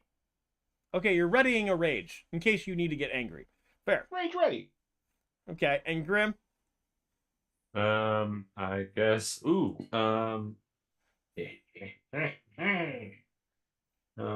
I will drop my concentration on the detect good and evil, and I will cast my first 2nd level spell of invisibility. Yay. You all basically watch as Grim melts away into like the nothing, and like where he was, you can only see the outline behind of wood that was there before. Right. Where is Zari and Ferrari hiding now? Zari, you made your way to, I'm assuming, back to kind of the entrance of where you came. It is the closest hiding spot. Sure, whatever's closest and easiest to hide. I mean, trees would be fine, but so. Yep.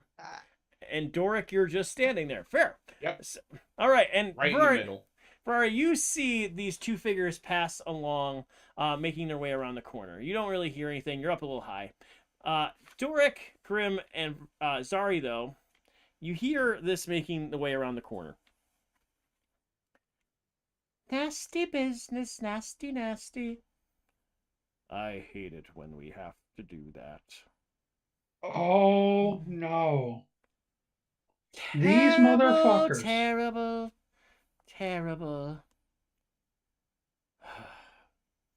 Work. And as you see coming around a corner, all of you will recognize the 2 folks you have met previously.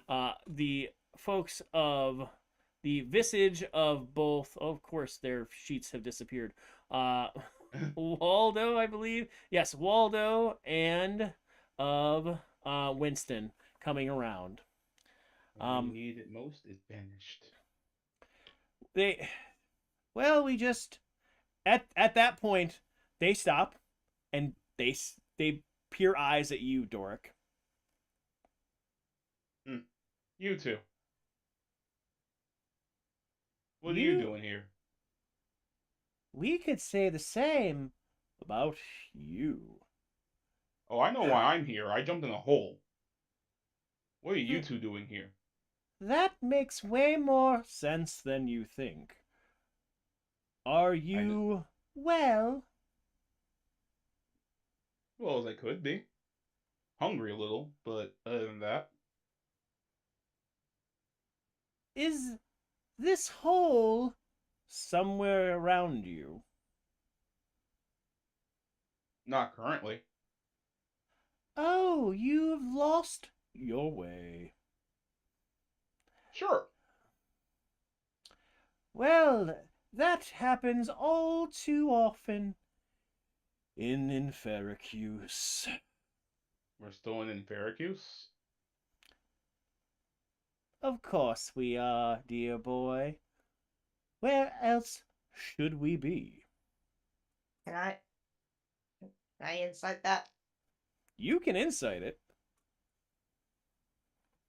No, Oh my goodness.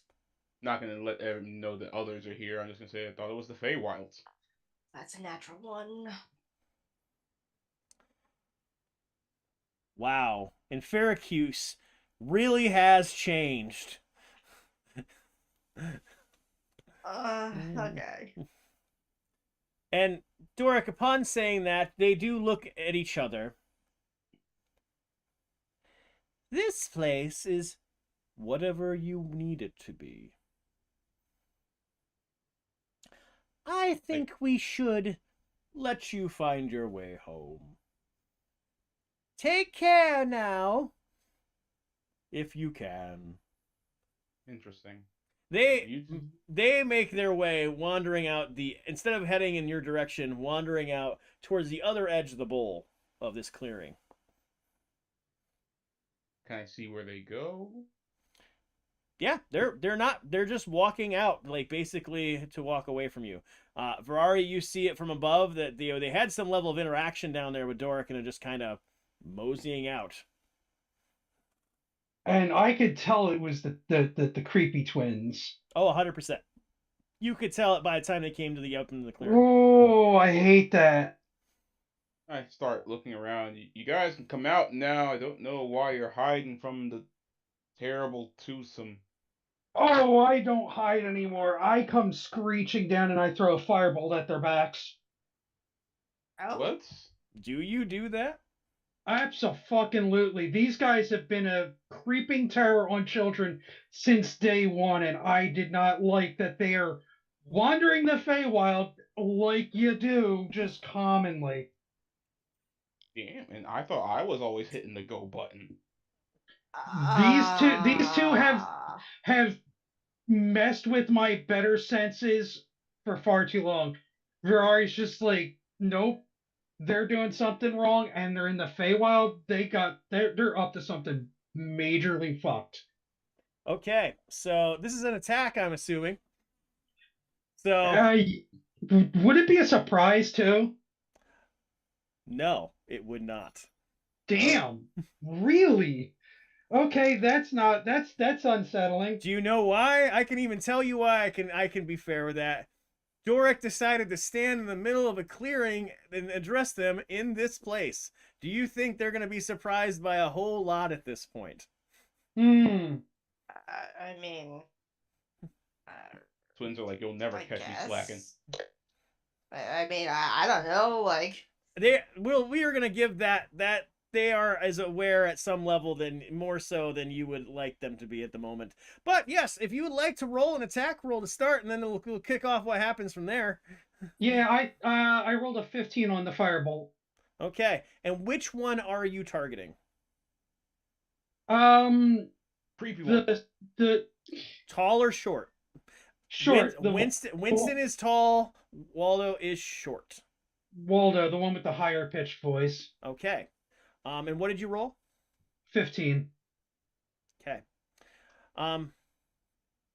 As your firebolt goes and goes down to basically take on and surprise maybe them for whatever reason you decided to, you see it impact him in the back, but you also see it wash off his robes and just part to the side of him. Oh, I think you've dropped something. Careful with that. Though Waldo doesn't seem to be a myth, you do see a very different viewpoint from coming from Winston. What is that? What does More, that imply? very much more malice, as he is now holding his glaive. I don't remember seeing them being. Were they armed when we saw them before? So, nobody really investigated any of that, but now, as you are closer and have made this type of choice, you can see he has moved the robe off of his back that covers the pommel of this glaive, that you can clearly more so see now than you would have before. Interesting. I too pull out my maul, and I'm like, I have no idea why he did that, but I'm guessing you deserved it. See, he's the smart one, I point up in the air, that tells us when to fight, when not to fight, when to do things. I'm the one they have to hold back from doing things that they sometimes think is stupid. But he said full send. So I'm going full send. And then I rage with my held action. Oh shit. I thought this would be a nice night. Not too nice now. As you rage, ooh. One other thing happens in the moment of your rage. Mm. A wall appears of wind, gusting out, billowing from the bottom of the robe of Waldo in front of you. Okay.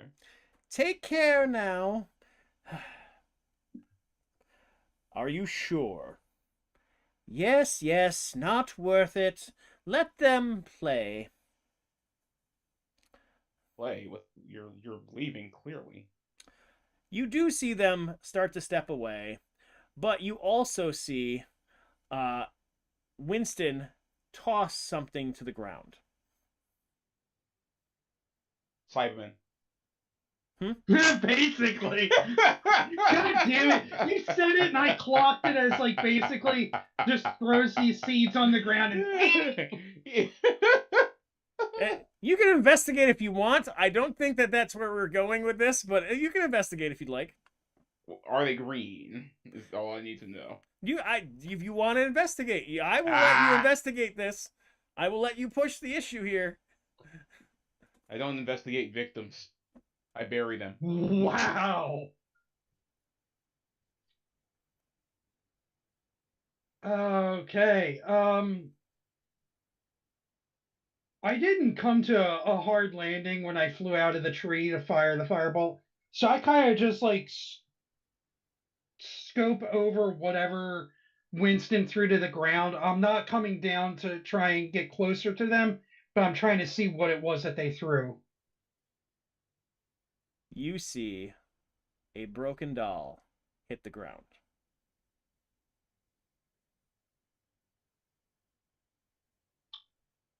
Do I recognize the doll from being a possession of anybody that we've met? I don't even need you to roll history. That this doll, never seen it before. Okay. You dropped something. You can pick it up for me. I like you. And with that, he also turns as Waldo has started moving and Winston now comes behind. With that, the doll on the ground starts to slowly move, kind of scratching itself along the edge of the ground and moving up. As the wall of wind is between you and it at the moment, it kind of brushes up against it, trying to bounce off of it. But as it does that, it rises into the air. And it becomes elongated. You basically, it looks like going from a doll, the limbs extend and move and enlarge, but take on this ghastly glow as it does. And as it forms, it maintains its shape of a humanoid shape. But Ferrari, as you are the closest now, you see a ghastly expression from this now wisping body. It appears translucent, but you can clearly see from its facial figures anger, and what also appears just like a natural scream on its face. Oh, it looks like we're getting the fight that you wanted, Doric. Just not with them. It bounces a couple times against the wall of wind. You also feel free to give me a perception check, everybody, before we jump into the last part here. Okay. That would be an 11. No, 13. 18. 16.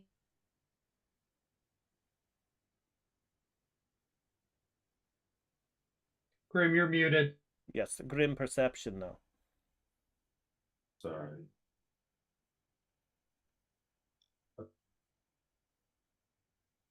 Oh, just glitched out for a second. And yeah, here we go. Perception.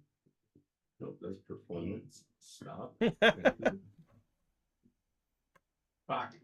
13. Okay. For specifically Doric and Zari, you also see, as it has now bounced a couple times up against this wall, that a few of the bits of light that have you seen, the firefly lights, appear beside it quickly and then fizzle out. Like, they don't just blink off like you've seen already. They just kind of and like kind of dim themselves and go out. Suddenly, the wall of wind gusts around and disappears. With that, you also note that Winston and Waldo have made their way out of sight. All that remains is this ghastly figure in front of you. And it lunges to you, Virari. And with in the air. Oh, I thought you remember he's in the air too. I said he rose up. God damn it. Lunges to you. And with that, I guess we'll have everybody roll initiative. I wasn't really thinking this is what we were doing, but hey, here we go. He's like, I'm flying. Creation, we are flying, comrade. About that.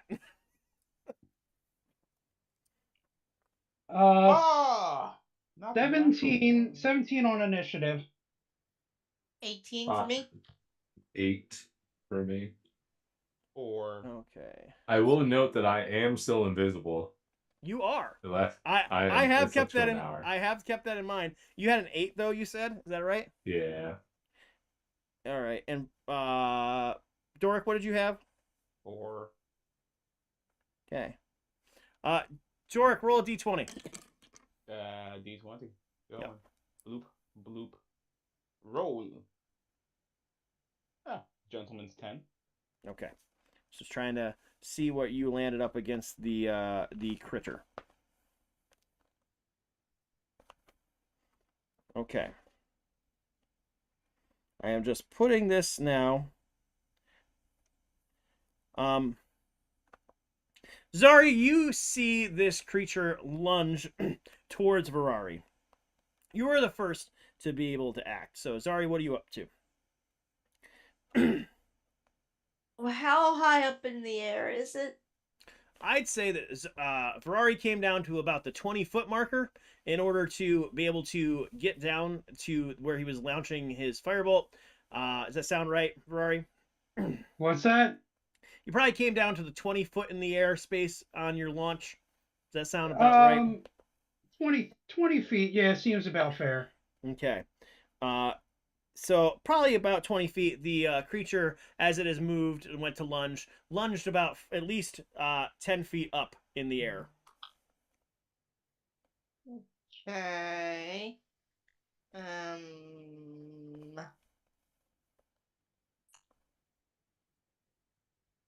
Can I throw some daggers at it? You can.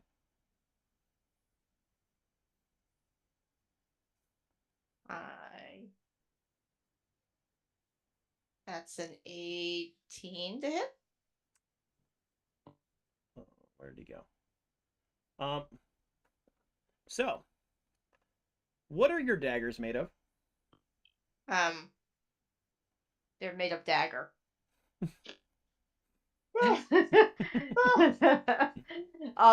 It should be steel, I guess. They're the common basic daggers, whatever's in the player handbook, so probably steel.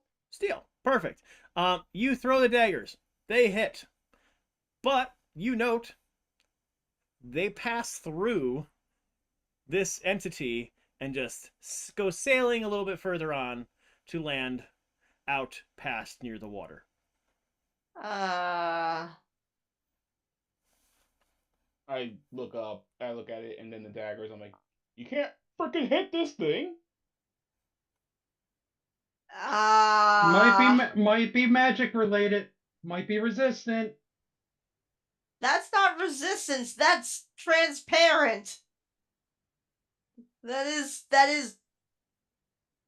neither here nor here, apparently. We'll figure it out. Oh. What on earth am I gonna do about that? Oh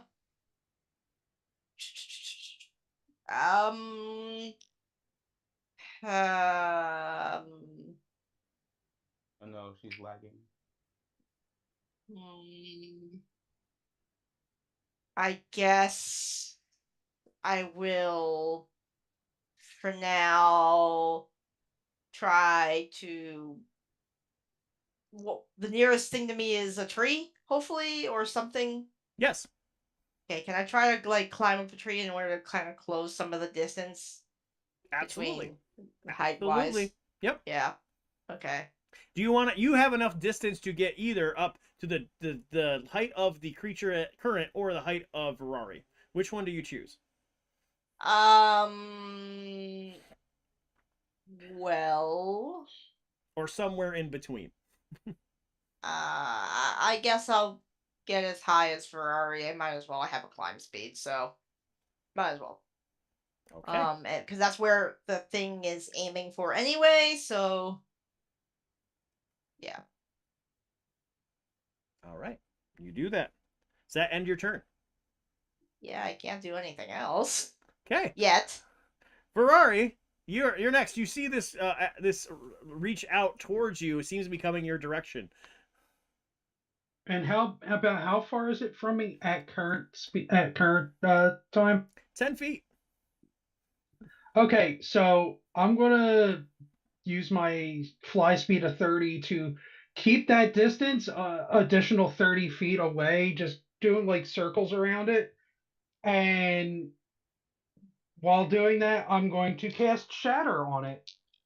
It's going to have to make a con save of 14. Okay. And on a save, it will take half. It will feel your shatter, but shake it away a bit. So it resisted? It did. Okay, so half of 12 is 6 points of thunder damage. Actually, just to double check.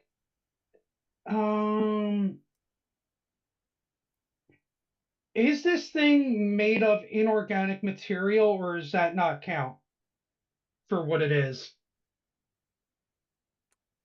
This thing has some inorganic material. Because it would, if DM approves, it would have disadvantage on saving throws because of Shatter. I will grant that. Ooh, spicy. I like it.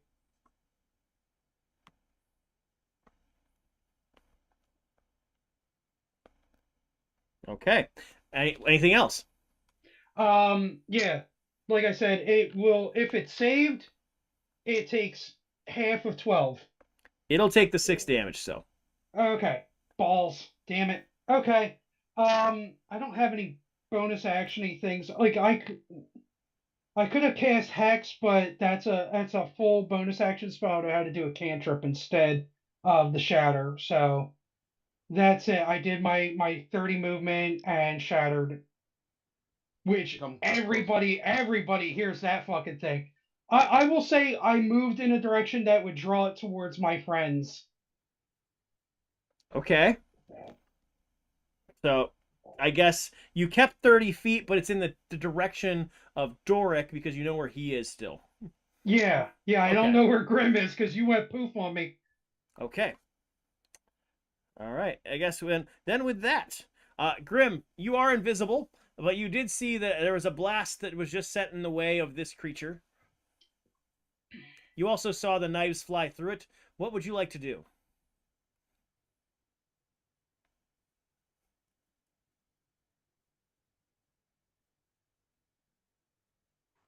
So physical objects look like they don't do anything, but magic may have something.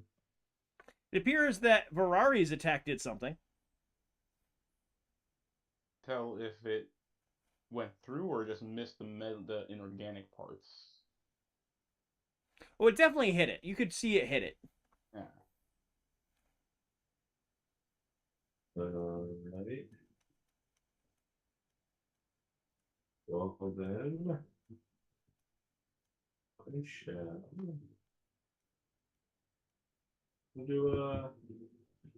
we'll do a first level guiding bolt. I'll pop out of my invisibility. Do I have advantage on it? Because technically, You don't. Let's see. You sound guiding bolt, right? it's a guiding bolt. I'm invisible at the moment. You do because of the yes. You do because of the invisibility. Okay. First one, that's a 16 to hit. Second one, fuck. 16 to hit. It hits. Nice.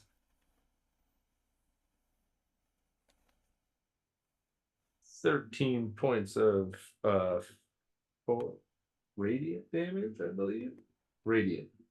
Nice.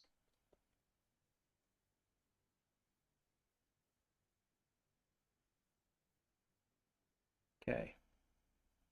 You will see it shake off a bit of that damage, and the light that comes from your attack shines a bit brighter on its edge.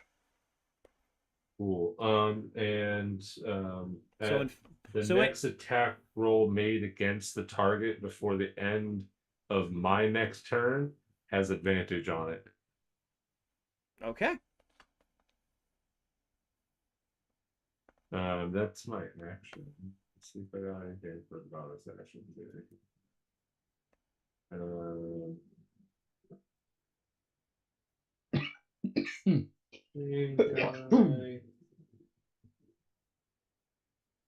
I will cast Shield of Faith on myself to give myself an extra +2 AC. So Okay. 20 now. You got it. Does that end your turn? It is. Okay. Let's see. 3 feet. So, Ferrari, you will see it hover, closing that 30 feet to you, and basically above Doric at this point. And then you see a bolt of light burst from its hand. Oh shit. Wow, it's spinning. 21 hit you? Oh Christ, yeah. Jesus. Okay. Even with the mage armor, which apparently I activated it, but it's not showing on my sheet from last session.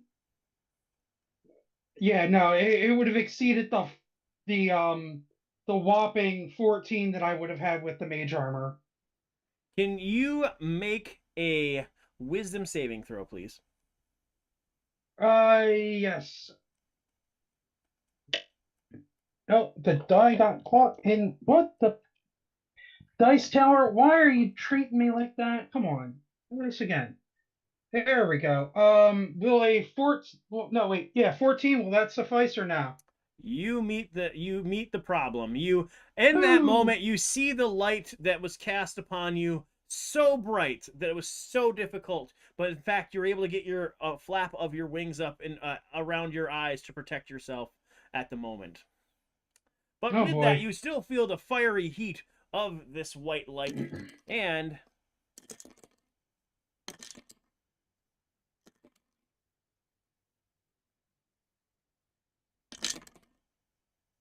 you take 18 points of radiant damage. Yo. Okay, I can't take another one of those.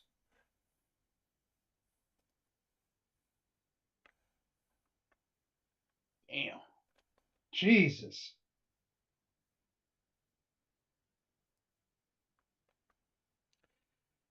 With that, it appears to have shaken with some of the light filtering through it. You also note a few more flashes and fizzles of light around it a bit. Interesting. Doric, down below you see this blast of light that has taken your friend in the air. What would you like to do? So I'm not in range of attacking it? It is, based on the explanations I have, 20 feet above you. Like, almost directly above you, actually. Alright, let's see.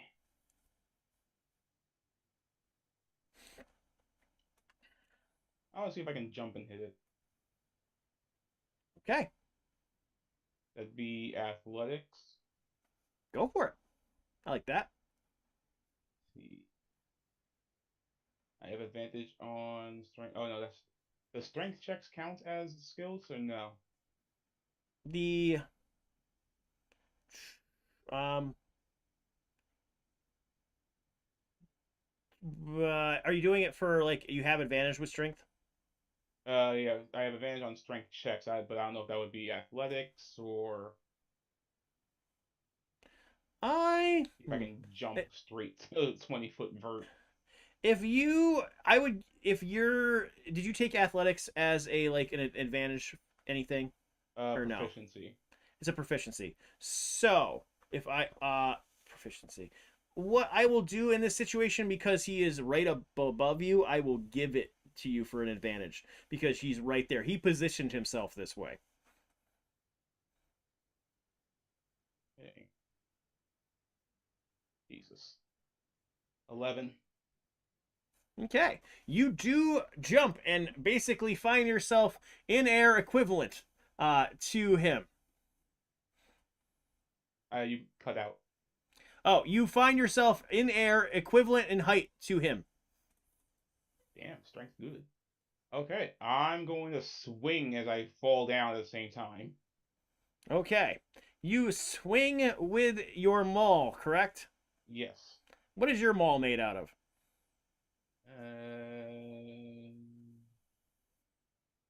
Let's Google it. Maul. 5e. There is no specific material that it says it's made of. But I guess I can Google maybe. I know there's wooden malls, and I know there's metal malls. It'd probably be either iron or steel. Hmm. Oh yeah, I'll go with an iron mall. Okay. Sounds cool. Sounds And badass. did you roll to hit? Not yet. No. Roll to hit. Okay. I have advantage on this. There. Yes, you do, because of the advantage Grim gave you. Okay. Advantage this on hit, and I am swinging with great weapon master ability. Is that the Strike of the Hill Giants ability? No, that's a whole different thing. I have like 3 different strike augments. I could actually activate them all at the same time, which is crazy. So, Great Weapon Master, I can make a -5 penalty to my attack roll, but add 10 damage. Okay. Nat 20. Okay. Yeah. Now, do you remember what our crit does here? I forgot what our crit does. I like them. I like them a dice. Remember, we Mhm. like to double it up, and you will get the benefit of your mastery doing what it did on both those. My mastery? You said it gives you 10 Oh yeah. damage, right? Yes. You'll be able to do that on both. Oh, okay. So it just doubles damage then. Yes. Okay, so Good boy. that's 20 plus, let's see, the Great Weapon Master. And I will use also, once per turn when I hit the target, I will activate. If I hit a creature, move it 5 feet. The Strike of the Hill Giants and the Crusher Feet at the same time. Go for it. Give me damage. So 1, 2, 3, 4, 5, 66.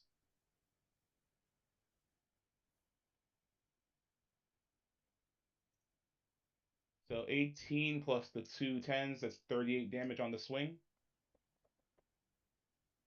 Okay. And then the Crusher will make it move 5 feet, so I'll bring it down with me 5 feet more. Okay. You bring it down to the 15-foot level. Uh, you do a bunch of damage on it, and you basically, when you swung through it, you felt that you basically were going to pass right through it. At a certain point, though, it stopped and started to cut. Now, you also give me a perception check on your fall to the ground. Yes, sir. And I will need you to make a strength saving throw. So perception 22, and you need to pass a 14 for the strength. It passes. So it passes the Okay, strength. And what did you say you got? 22 for perception. Perfect. As you make your way to the ground, you do realize coming down with you from your maul is the bottom half of a doll just falling down Oh, to the ground. okay. Oh, and because I landed a crit, everybody has advantage on their next round. Oh, Jesus Christ. Yeah, this barbarian's got tricks. As he makes his way to the ground and this visage makes its way down, you all note that the bottom portion of where it was a figure has now turned wispy and is evaporating, and now it is a torso of in the upper area in the air still. Yeah. Kind of shout, aim for the piece in the center. And with that, that will end your turn. Yes. Okay. And that means you've made your way to the ground, and we are back to Zari. Okay. So it is. Sorry, and it's still airborne. It is still airborne. It looks like it is a little bit more shaky and jittery, and now that doesn't have a lower half. Okay. And the thing Doric was pointing out to hit would be the center mess. He pointed to the center. Mm-hmm. Did my daggers go through the center mass, or did they? They went through that body of some sort and just sailed through it to the other side. Okay. So I kind of feel like I should just start chucking things at it at this point. See what hits. Can jump off my back and slash it. You're on the ground again. Mm-hmm.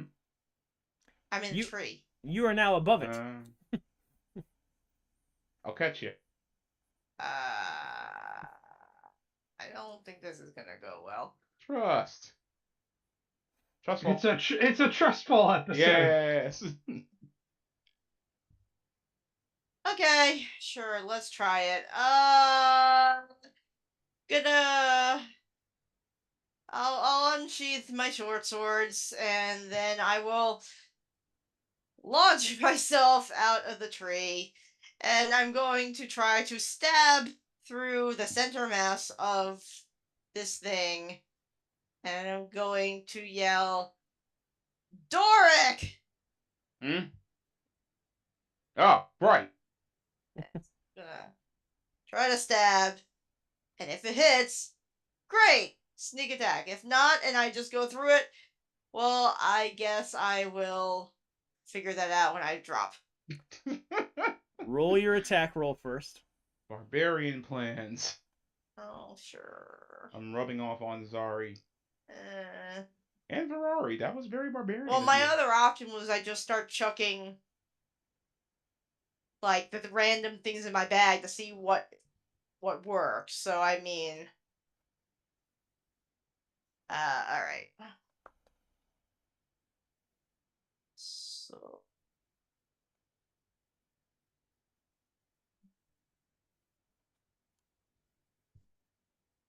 That's 25 for 1 to hit. So, and a 20 to hit. okay. What were your pluses on those? I'm assuming none of them were a natural, right? No, it was a 19 roll and a 16 roll, so it's a +6. Okay. As you go to strike this, you jab your short swords downward in a strike to try to pierce whatever center object. What ends up happening is you just slowly, you see yourself coming to it, the points go in, but there is no stoppage, no anything keeping them there or contacting anything. Because you have also lunged at it, you find yourself moving directly at it and into its space. With that, I need you to make a charisma saving throw. Oh no. Nani? This was a terrible idea. Oh,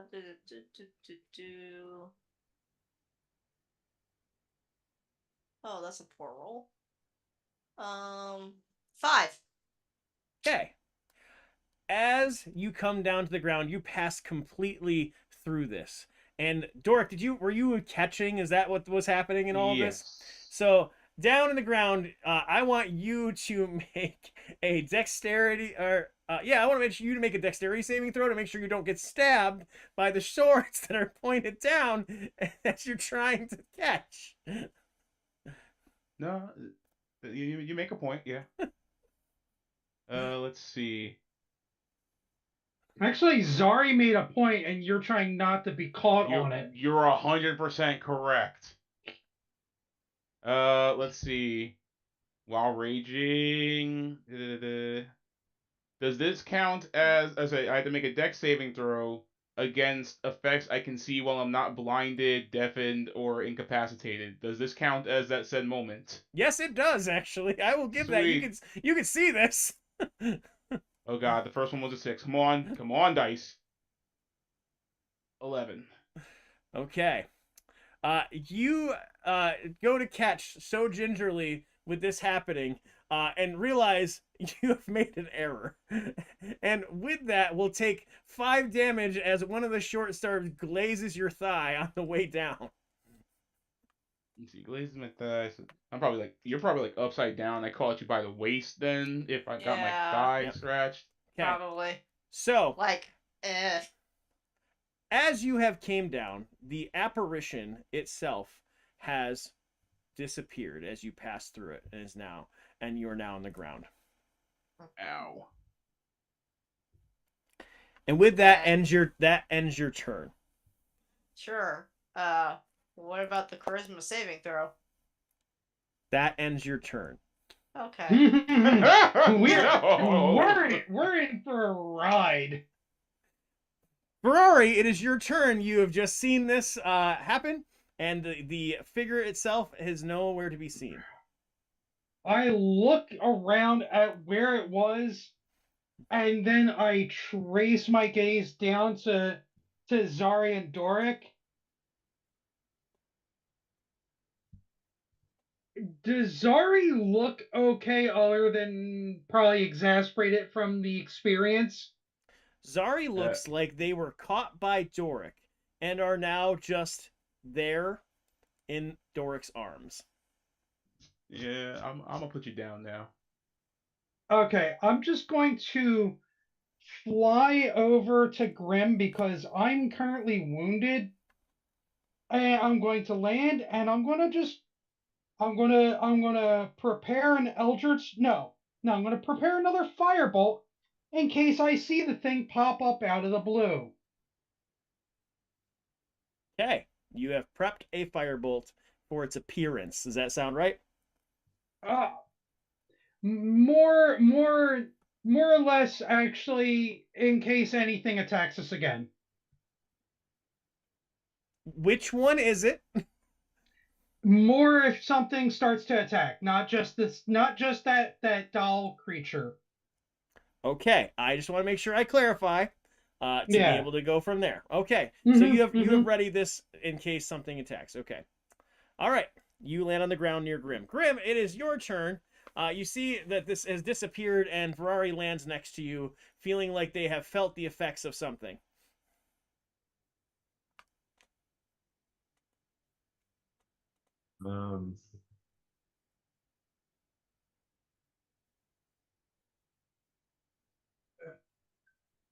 Ray of Enfeeblement.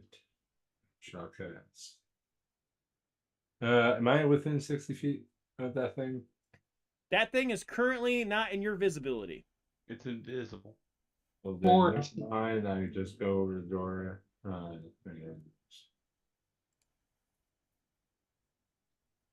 Do I know what's happening with him? What you saw happen was Zari came down and passed through this thing. This thing disappeared, and there was some accidental slashing of Doric. All right.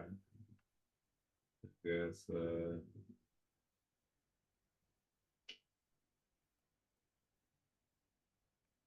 Let's do a.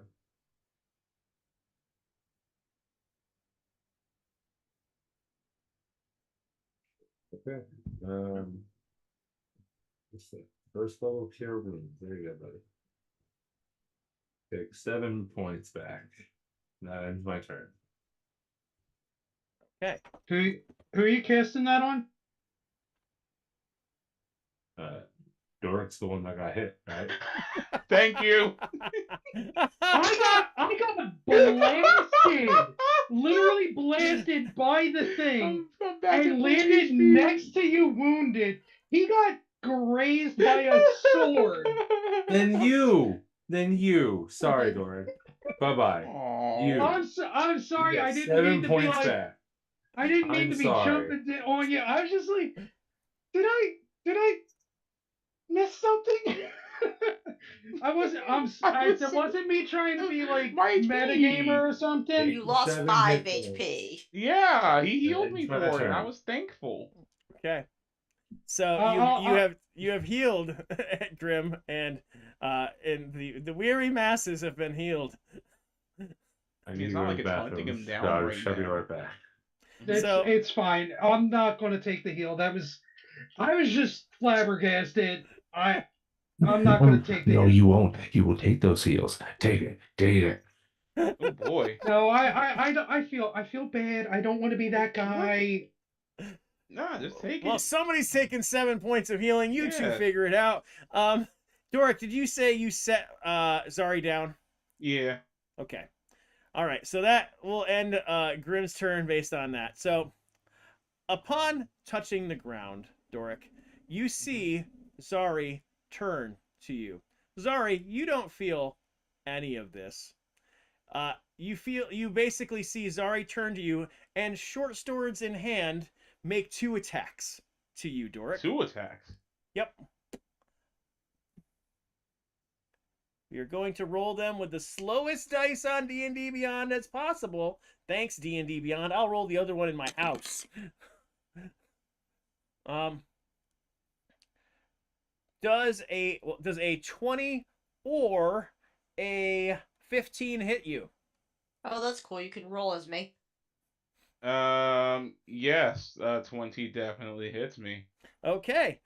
20 hits you. So then you see one strike just out of the blue that no idea what's going on misses you, but the second strike slides into your breastplate, giving you 8 points of slashing damage. You also see that Zari's eyes are glazed over, and that there is a half of a doll stuck to Zari's chest. The hell? Oh, wait, no, I can put things together. Okay. All Zari right. Zari then leaps backwards with feline agility, double the normal distance. You can do that? I believe, right? Well, yeah, you, depends, kinda. I mean, yes, you could do that, because you could use it, it would double your movement speed, or my movement speed, so if you're jumping, like, just, like, are you disengaging, or are you, like, dashing back, or... Basically, you are dashing back involuntarily. Okay, so then with so that could be up to 60 feet then. Yes, let's say So that it's not a disengage. you've made your No. way into the back of the you've made your way back to the opening of the clearing, at some level. Well, not where you all came in, but where Waldo and Winston came from. Can I attack of opportunity since there was no disengage? You can. And funny thing, also, before you do that though, Ferrari, your ready to attack goes off. Would you like to use it on your comrade? Do I see the doll in this moment on No, her you don't, on because his chest? you're in the wrong direction. So no, you don't. Hmm. Unfortunately, the knee-jerk reaction is something is possessing Zari. Need to knock them out. Firebolt. Go Yes. ahead. Oh, Jesus Christ. Natural 20. Okay. Right. Okay. This is the die that I rolled really piss poor on earlier, by the way. You can't non-lethal fireball damage. Nope. Firebolt, by the way, not fireball. Firebolt. Sorry. It's only I don't have those types of spells. Well, not yet, but I mean, the sphere of fire that is being hurled at me. Yeah. Yep. So what were we saying about natural 20s? So that needs a what is the it's a DC here? No, it's a hit roll and it's normally 1d10. Okay. So double the dice. Okay.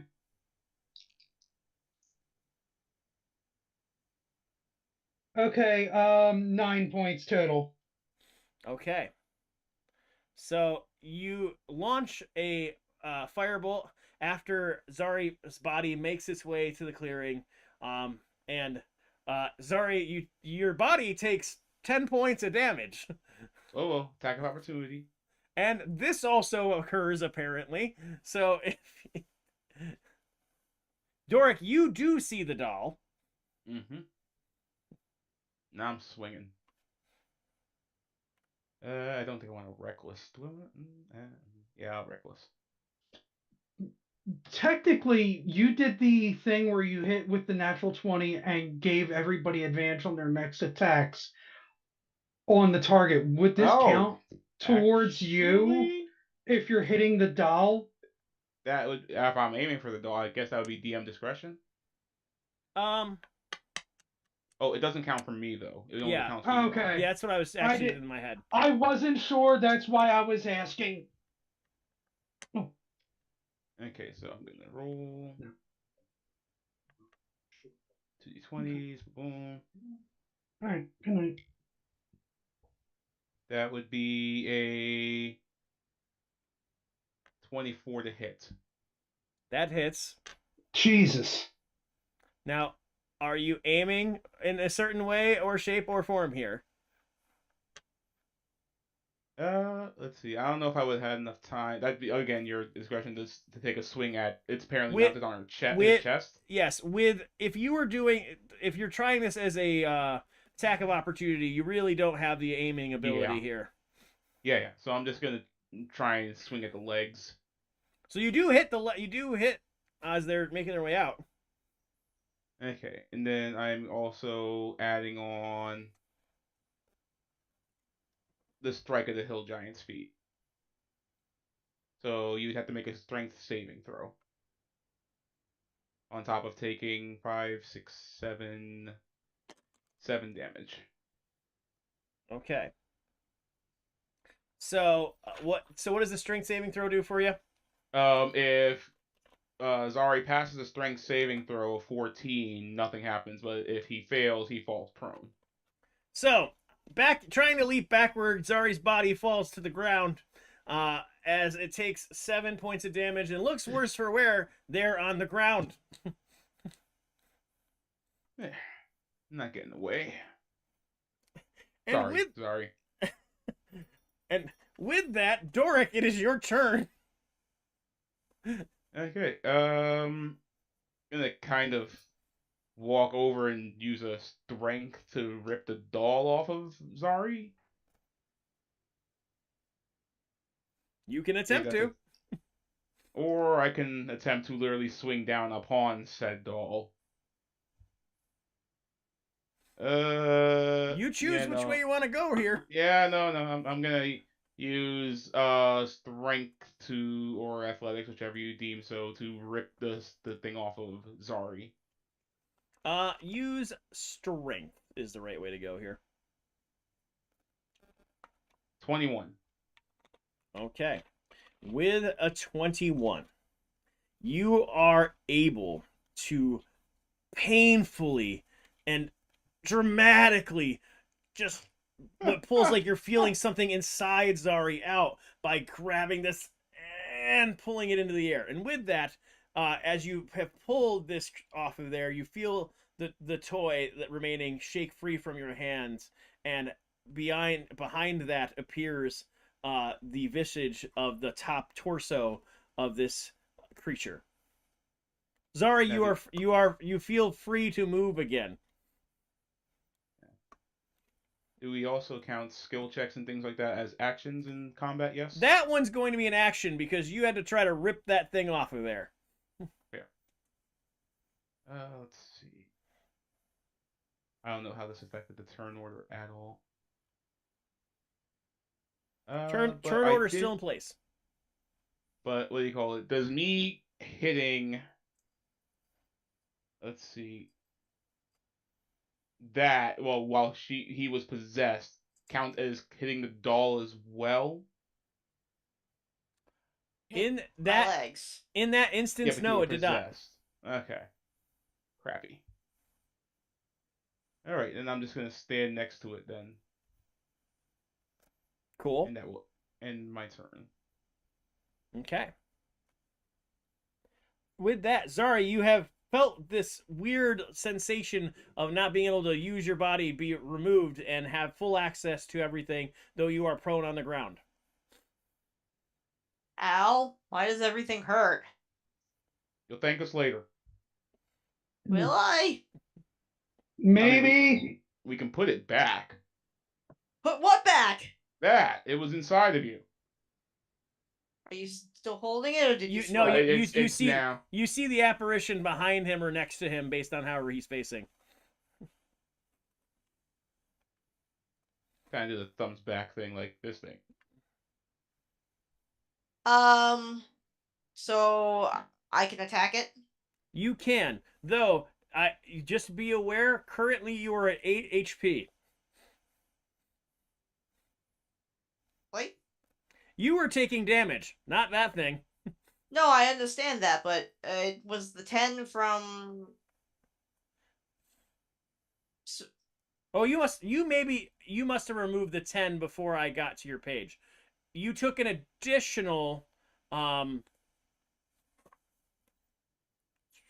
Because it Opportunity was attack. 10, so I was at 25, which was after the first 10. And then it was minus So 7 it's after that. yeah, so. minus 7. So you're actually at 18. You're at 18 right now. Yeah, so I'm at half health. I'm still good. That's okay. I thought you were lower than that. Okay. Yeah, no, I got it. So, yeah.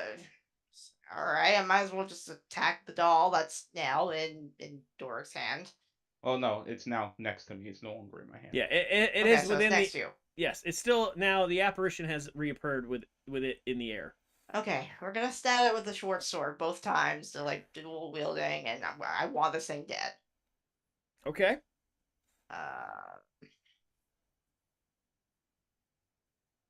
Oh, that's a natural 20. Good. Woo! Oh my god, they're Nice. going around the table tonight. Holy crap. And that second one's a 15. All right. So the first one hits for double damage. So go for that one. All right, so I'm You also double your dice. I'm also gonna sneak attack it because of my swashbuckler. So since Doric's next to it and there's an enemy, so I actually should have rolled with it. Anyway, that's fine. So first one's double damage. So that's a 14. Then that would be. Okay, that's a 6 for the second one. Do I roll again for the crit for the first one? So the first one should be double dice for that first for that first natural 20. Your second one does not hit. Okay. But So it might be a moot point though. Okay. So that's weird. So you double your dice, sneak attack and all. Yeah. No, I was trying to. I need to like set up a like custom macro or something. All right. And then should do a sneak attack.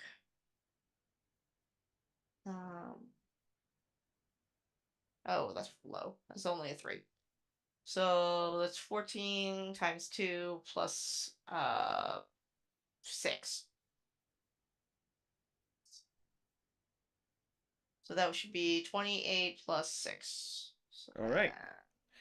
So in your anger of feeling so helpless when it was taking over your body, you all see Zari as he moves swiftly around Doric and places the short sword in the center of this entity. The whiteness in the outline of this figure disappears automatically as you see on the end of this short sword the remaining half of the doll sliced in and standing on the edge of the sword. As it falls to the ground, it withers and just turns to dust and blows away. Good hit. And good riddance. Yeah. That was solid. How'd that feel when it was all up in like your head? I didn't feel anything.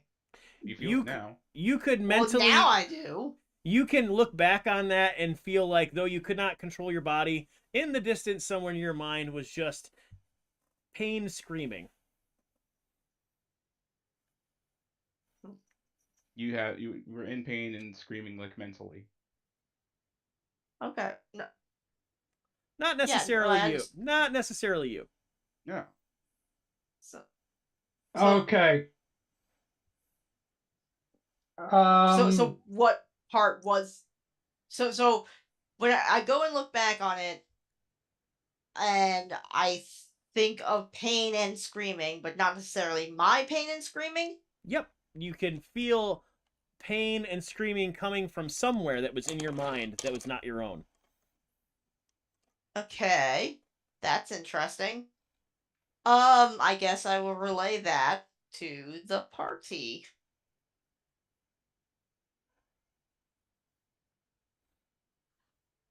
There was pain and screaming, but it wasn't mine. That's terrifying. Both you have a portion of that doll. There is only one portion left. It was the first half cut off somewhere on the ground because Okay. nobody Oh, said they okay. picked it up. The lower half, right? Yeah. Yes. If nobody else spots it, I would go to get it. But if you see it first, I'll let you grab it. Nope, I wouldn't be looking for it. Yeah. I methodically look around the grounds for it and grab it. Look off in the direction where the twins went, and I start to curse very, very vigorously before I tuck the damn thing into my bag. You all hear bird noises that you haven't heard Ferrari use yet. And all sorts of flutter and anger. Yeah. Hmm. You okay? No, I'm not. I knew those two were more trouble than they let on. They proved it tonight. And Ferrari, now that you have possession of it, you can take a look at that. And the bottom half of the doll that you have in hand appears to be a toy. It appears to be something clad in some hand spun cloth with wooden articulated legs. Do I see any little arcane etchings on it or no? No, you do not. Hmm. Interesting. Okay. We're not going to be able to pursue them in our current state, let alone the fact that they basically threw a animated construct at us and left like we didn't matter. Grim, I at this point, because you were where you were and everything, you feel the gust of wind from before brush up behind you.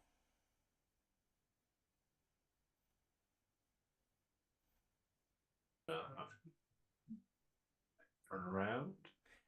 When you do, there is a green feather floating from whence where the two had come from at the start.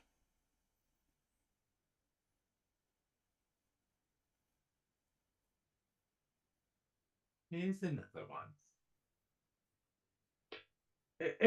excuse me? Another feather. Uh,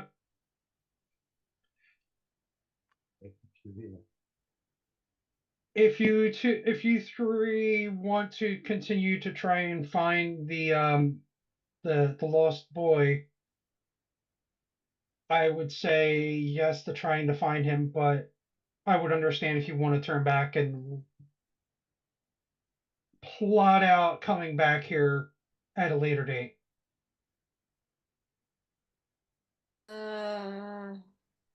No, we're here, and we made a bit of a commotion.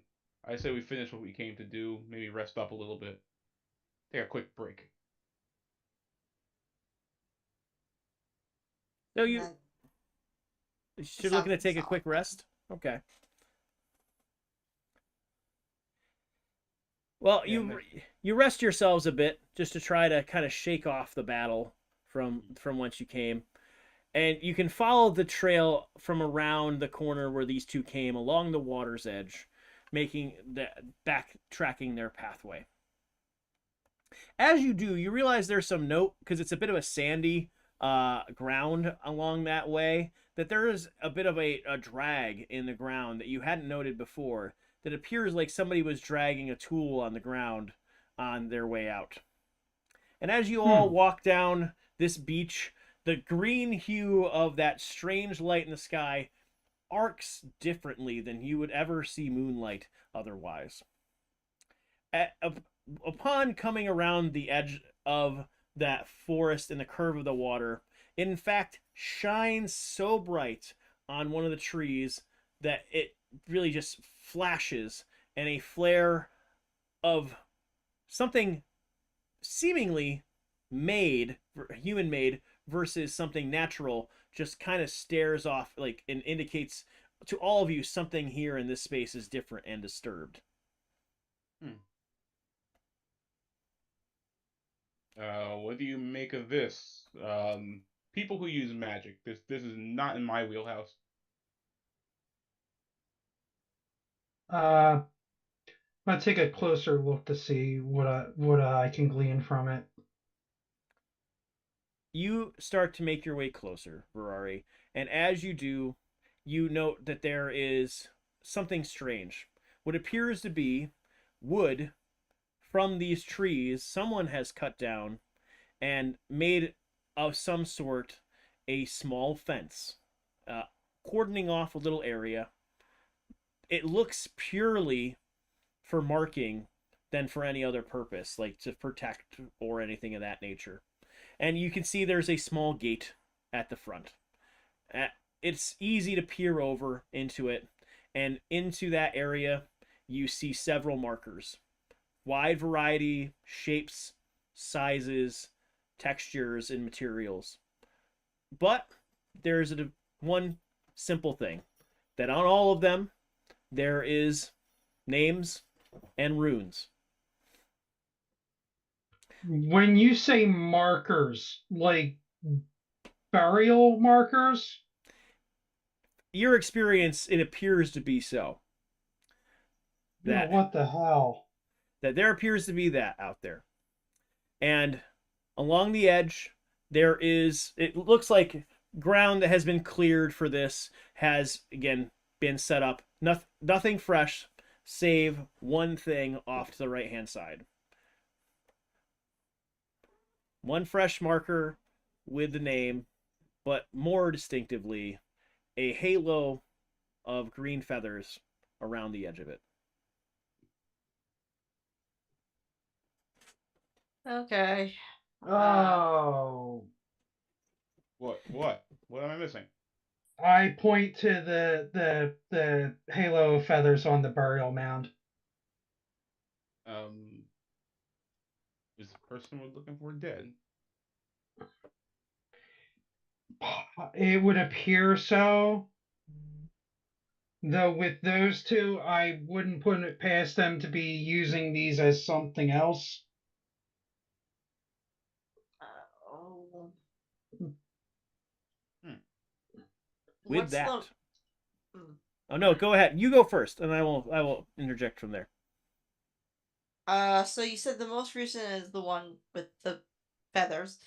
I wanna read the marker, but I also kind of want to see if there's another one that's like next closest to being new after that one. Okay. And also take down the name for that one. So, as you approach, you can't necessarily determine what other marker was maybe the most recent, because one of the things you also can note is it feels a lot like the nature of the forest around it and the plants have keep fighting to retake the space. So you can see that maybe they're trying to put in more of that plant life as you see little palm fronds and things grow out from some of those spaces that had been clearly marked before. Now, when you do make your way, you note a couple things. There's Grim, the closest thing is, again, you realize that this is a site of grave importance. You can feel it in the some level in the air around it, and that there's some level of magic surrounding it, but also something unnatural. With the grave. Yes, Grim specifically can feel this.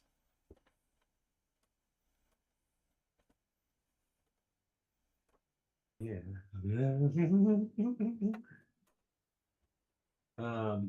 Can let's see.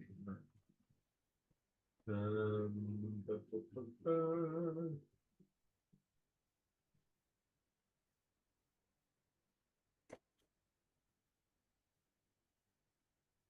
I can't do that yet.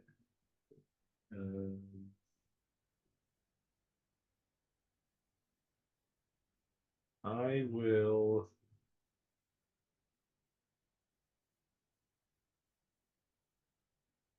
Oh, I thought I had it.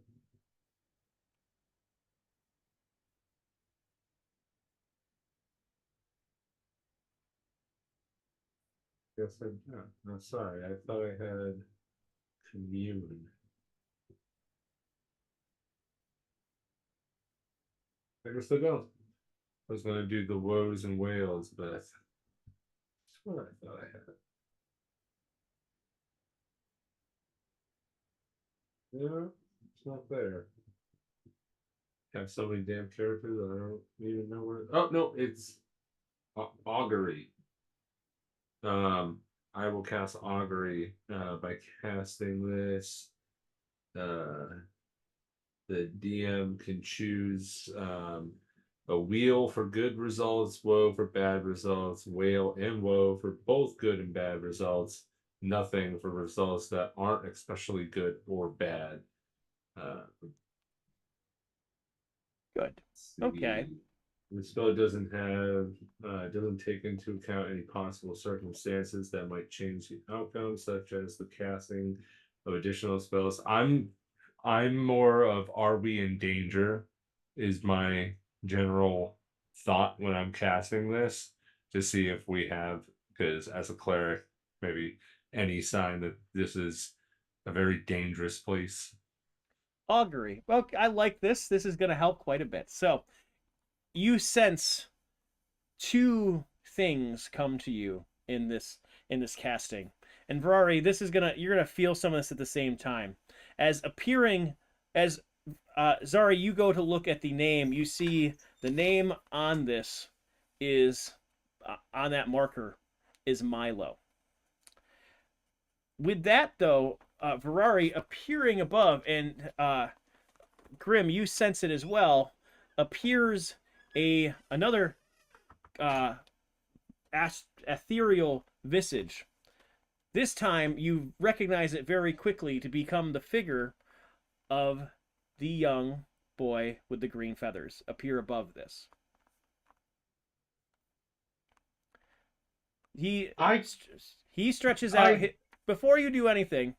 He stretches out his wings very clearly and blows, as he is waving them, blows some of the feathers off of this in directions.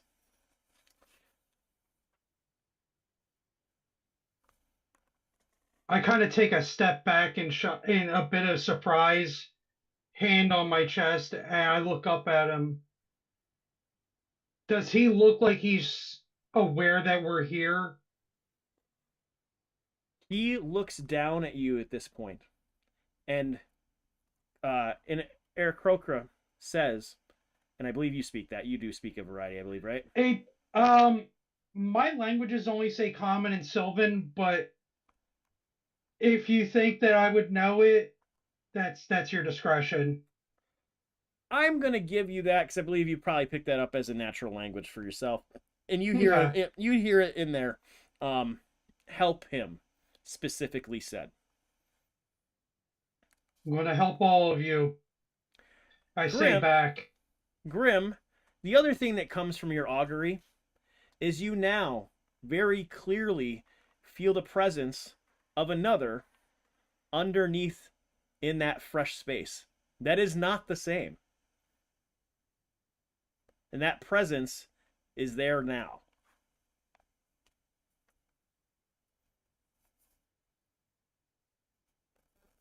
So wait, the kid is alive under there? You feel something distinctly different, but important. I don't want to say anything, but I feel like I know what's going to happen. I just start going over and staggering, curiously digging with my own hands.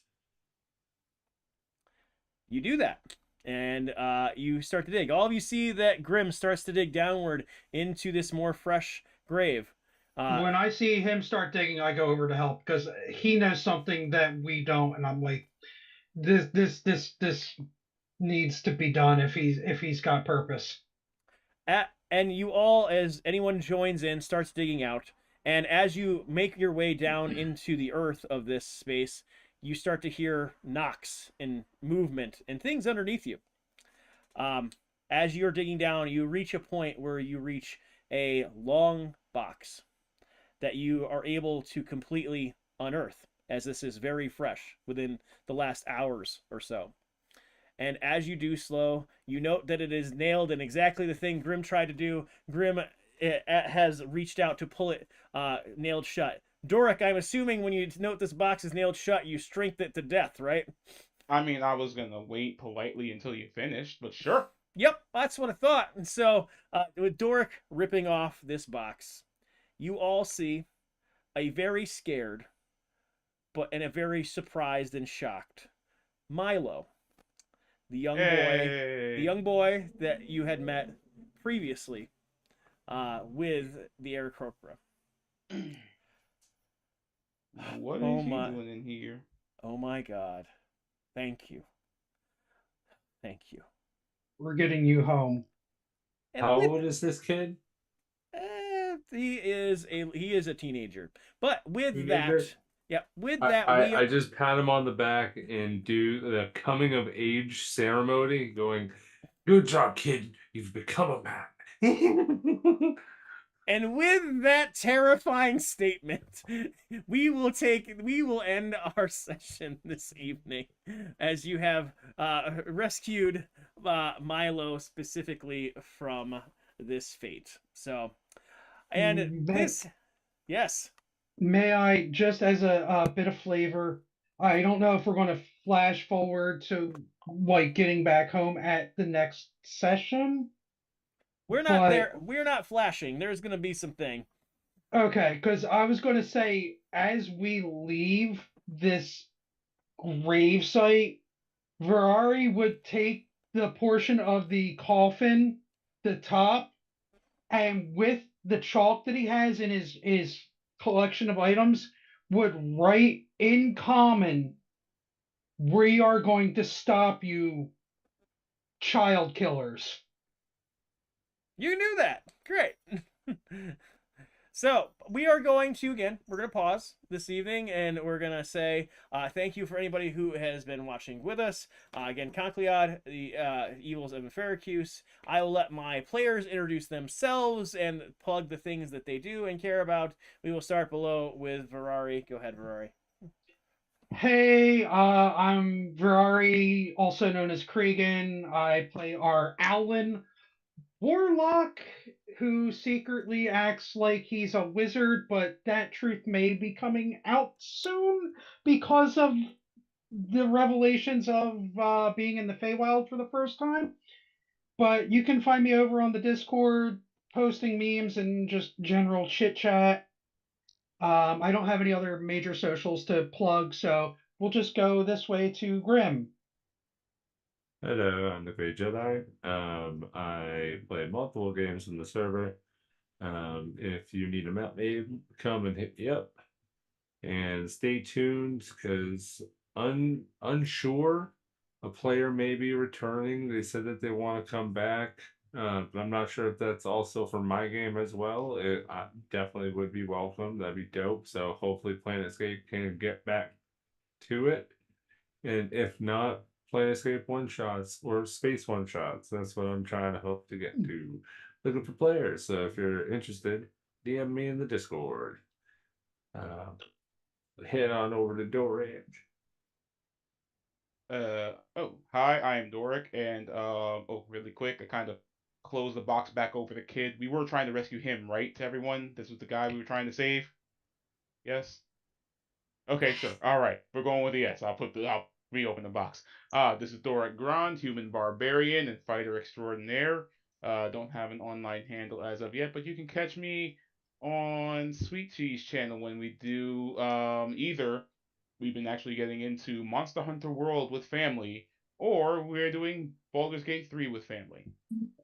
I also have the D&D. Oh, are we going online yet for? I'm facing this way because this is the direction that Ferrari is in.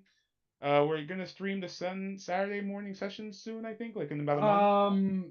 I think it's supposed to be either next session, which would have been tomorrow, Yes. or the following one.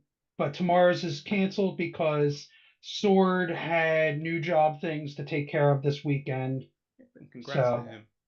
Yeah, big time congrats. But yeah, we've been prequel playing a new campaign with our old DM Sword X Pen. But it's me, Doric, and Parker who plays. We're like gnomes and halflings, I think. All like we are literally just a short stack squad. It's hilarious. Yep. And oh, hey, we found ourselves an ancient airship.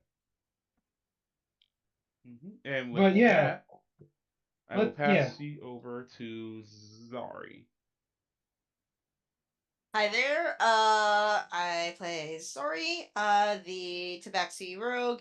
I'm go by Wolfie, for my gamer tag, and I can be found on Sweet Teas Gaming for, I guess a little bit more variety now for Baldur's Gate 3 or Monster Hunter, and I think every once in a while Played Up.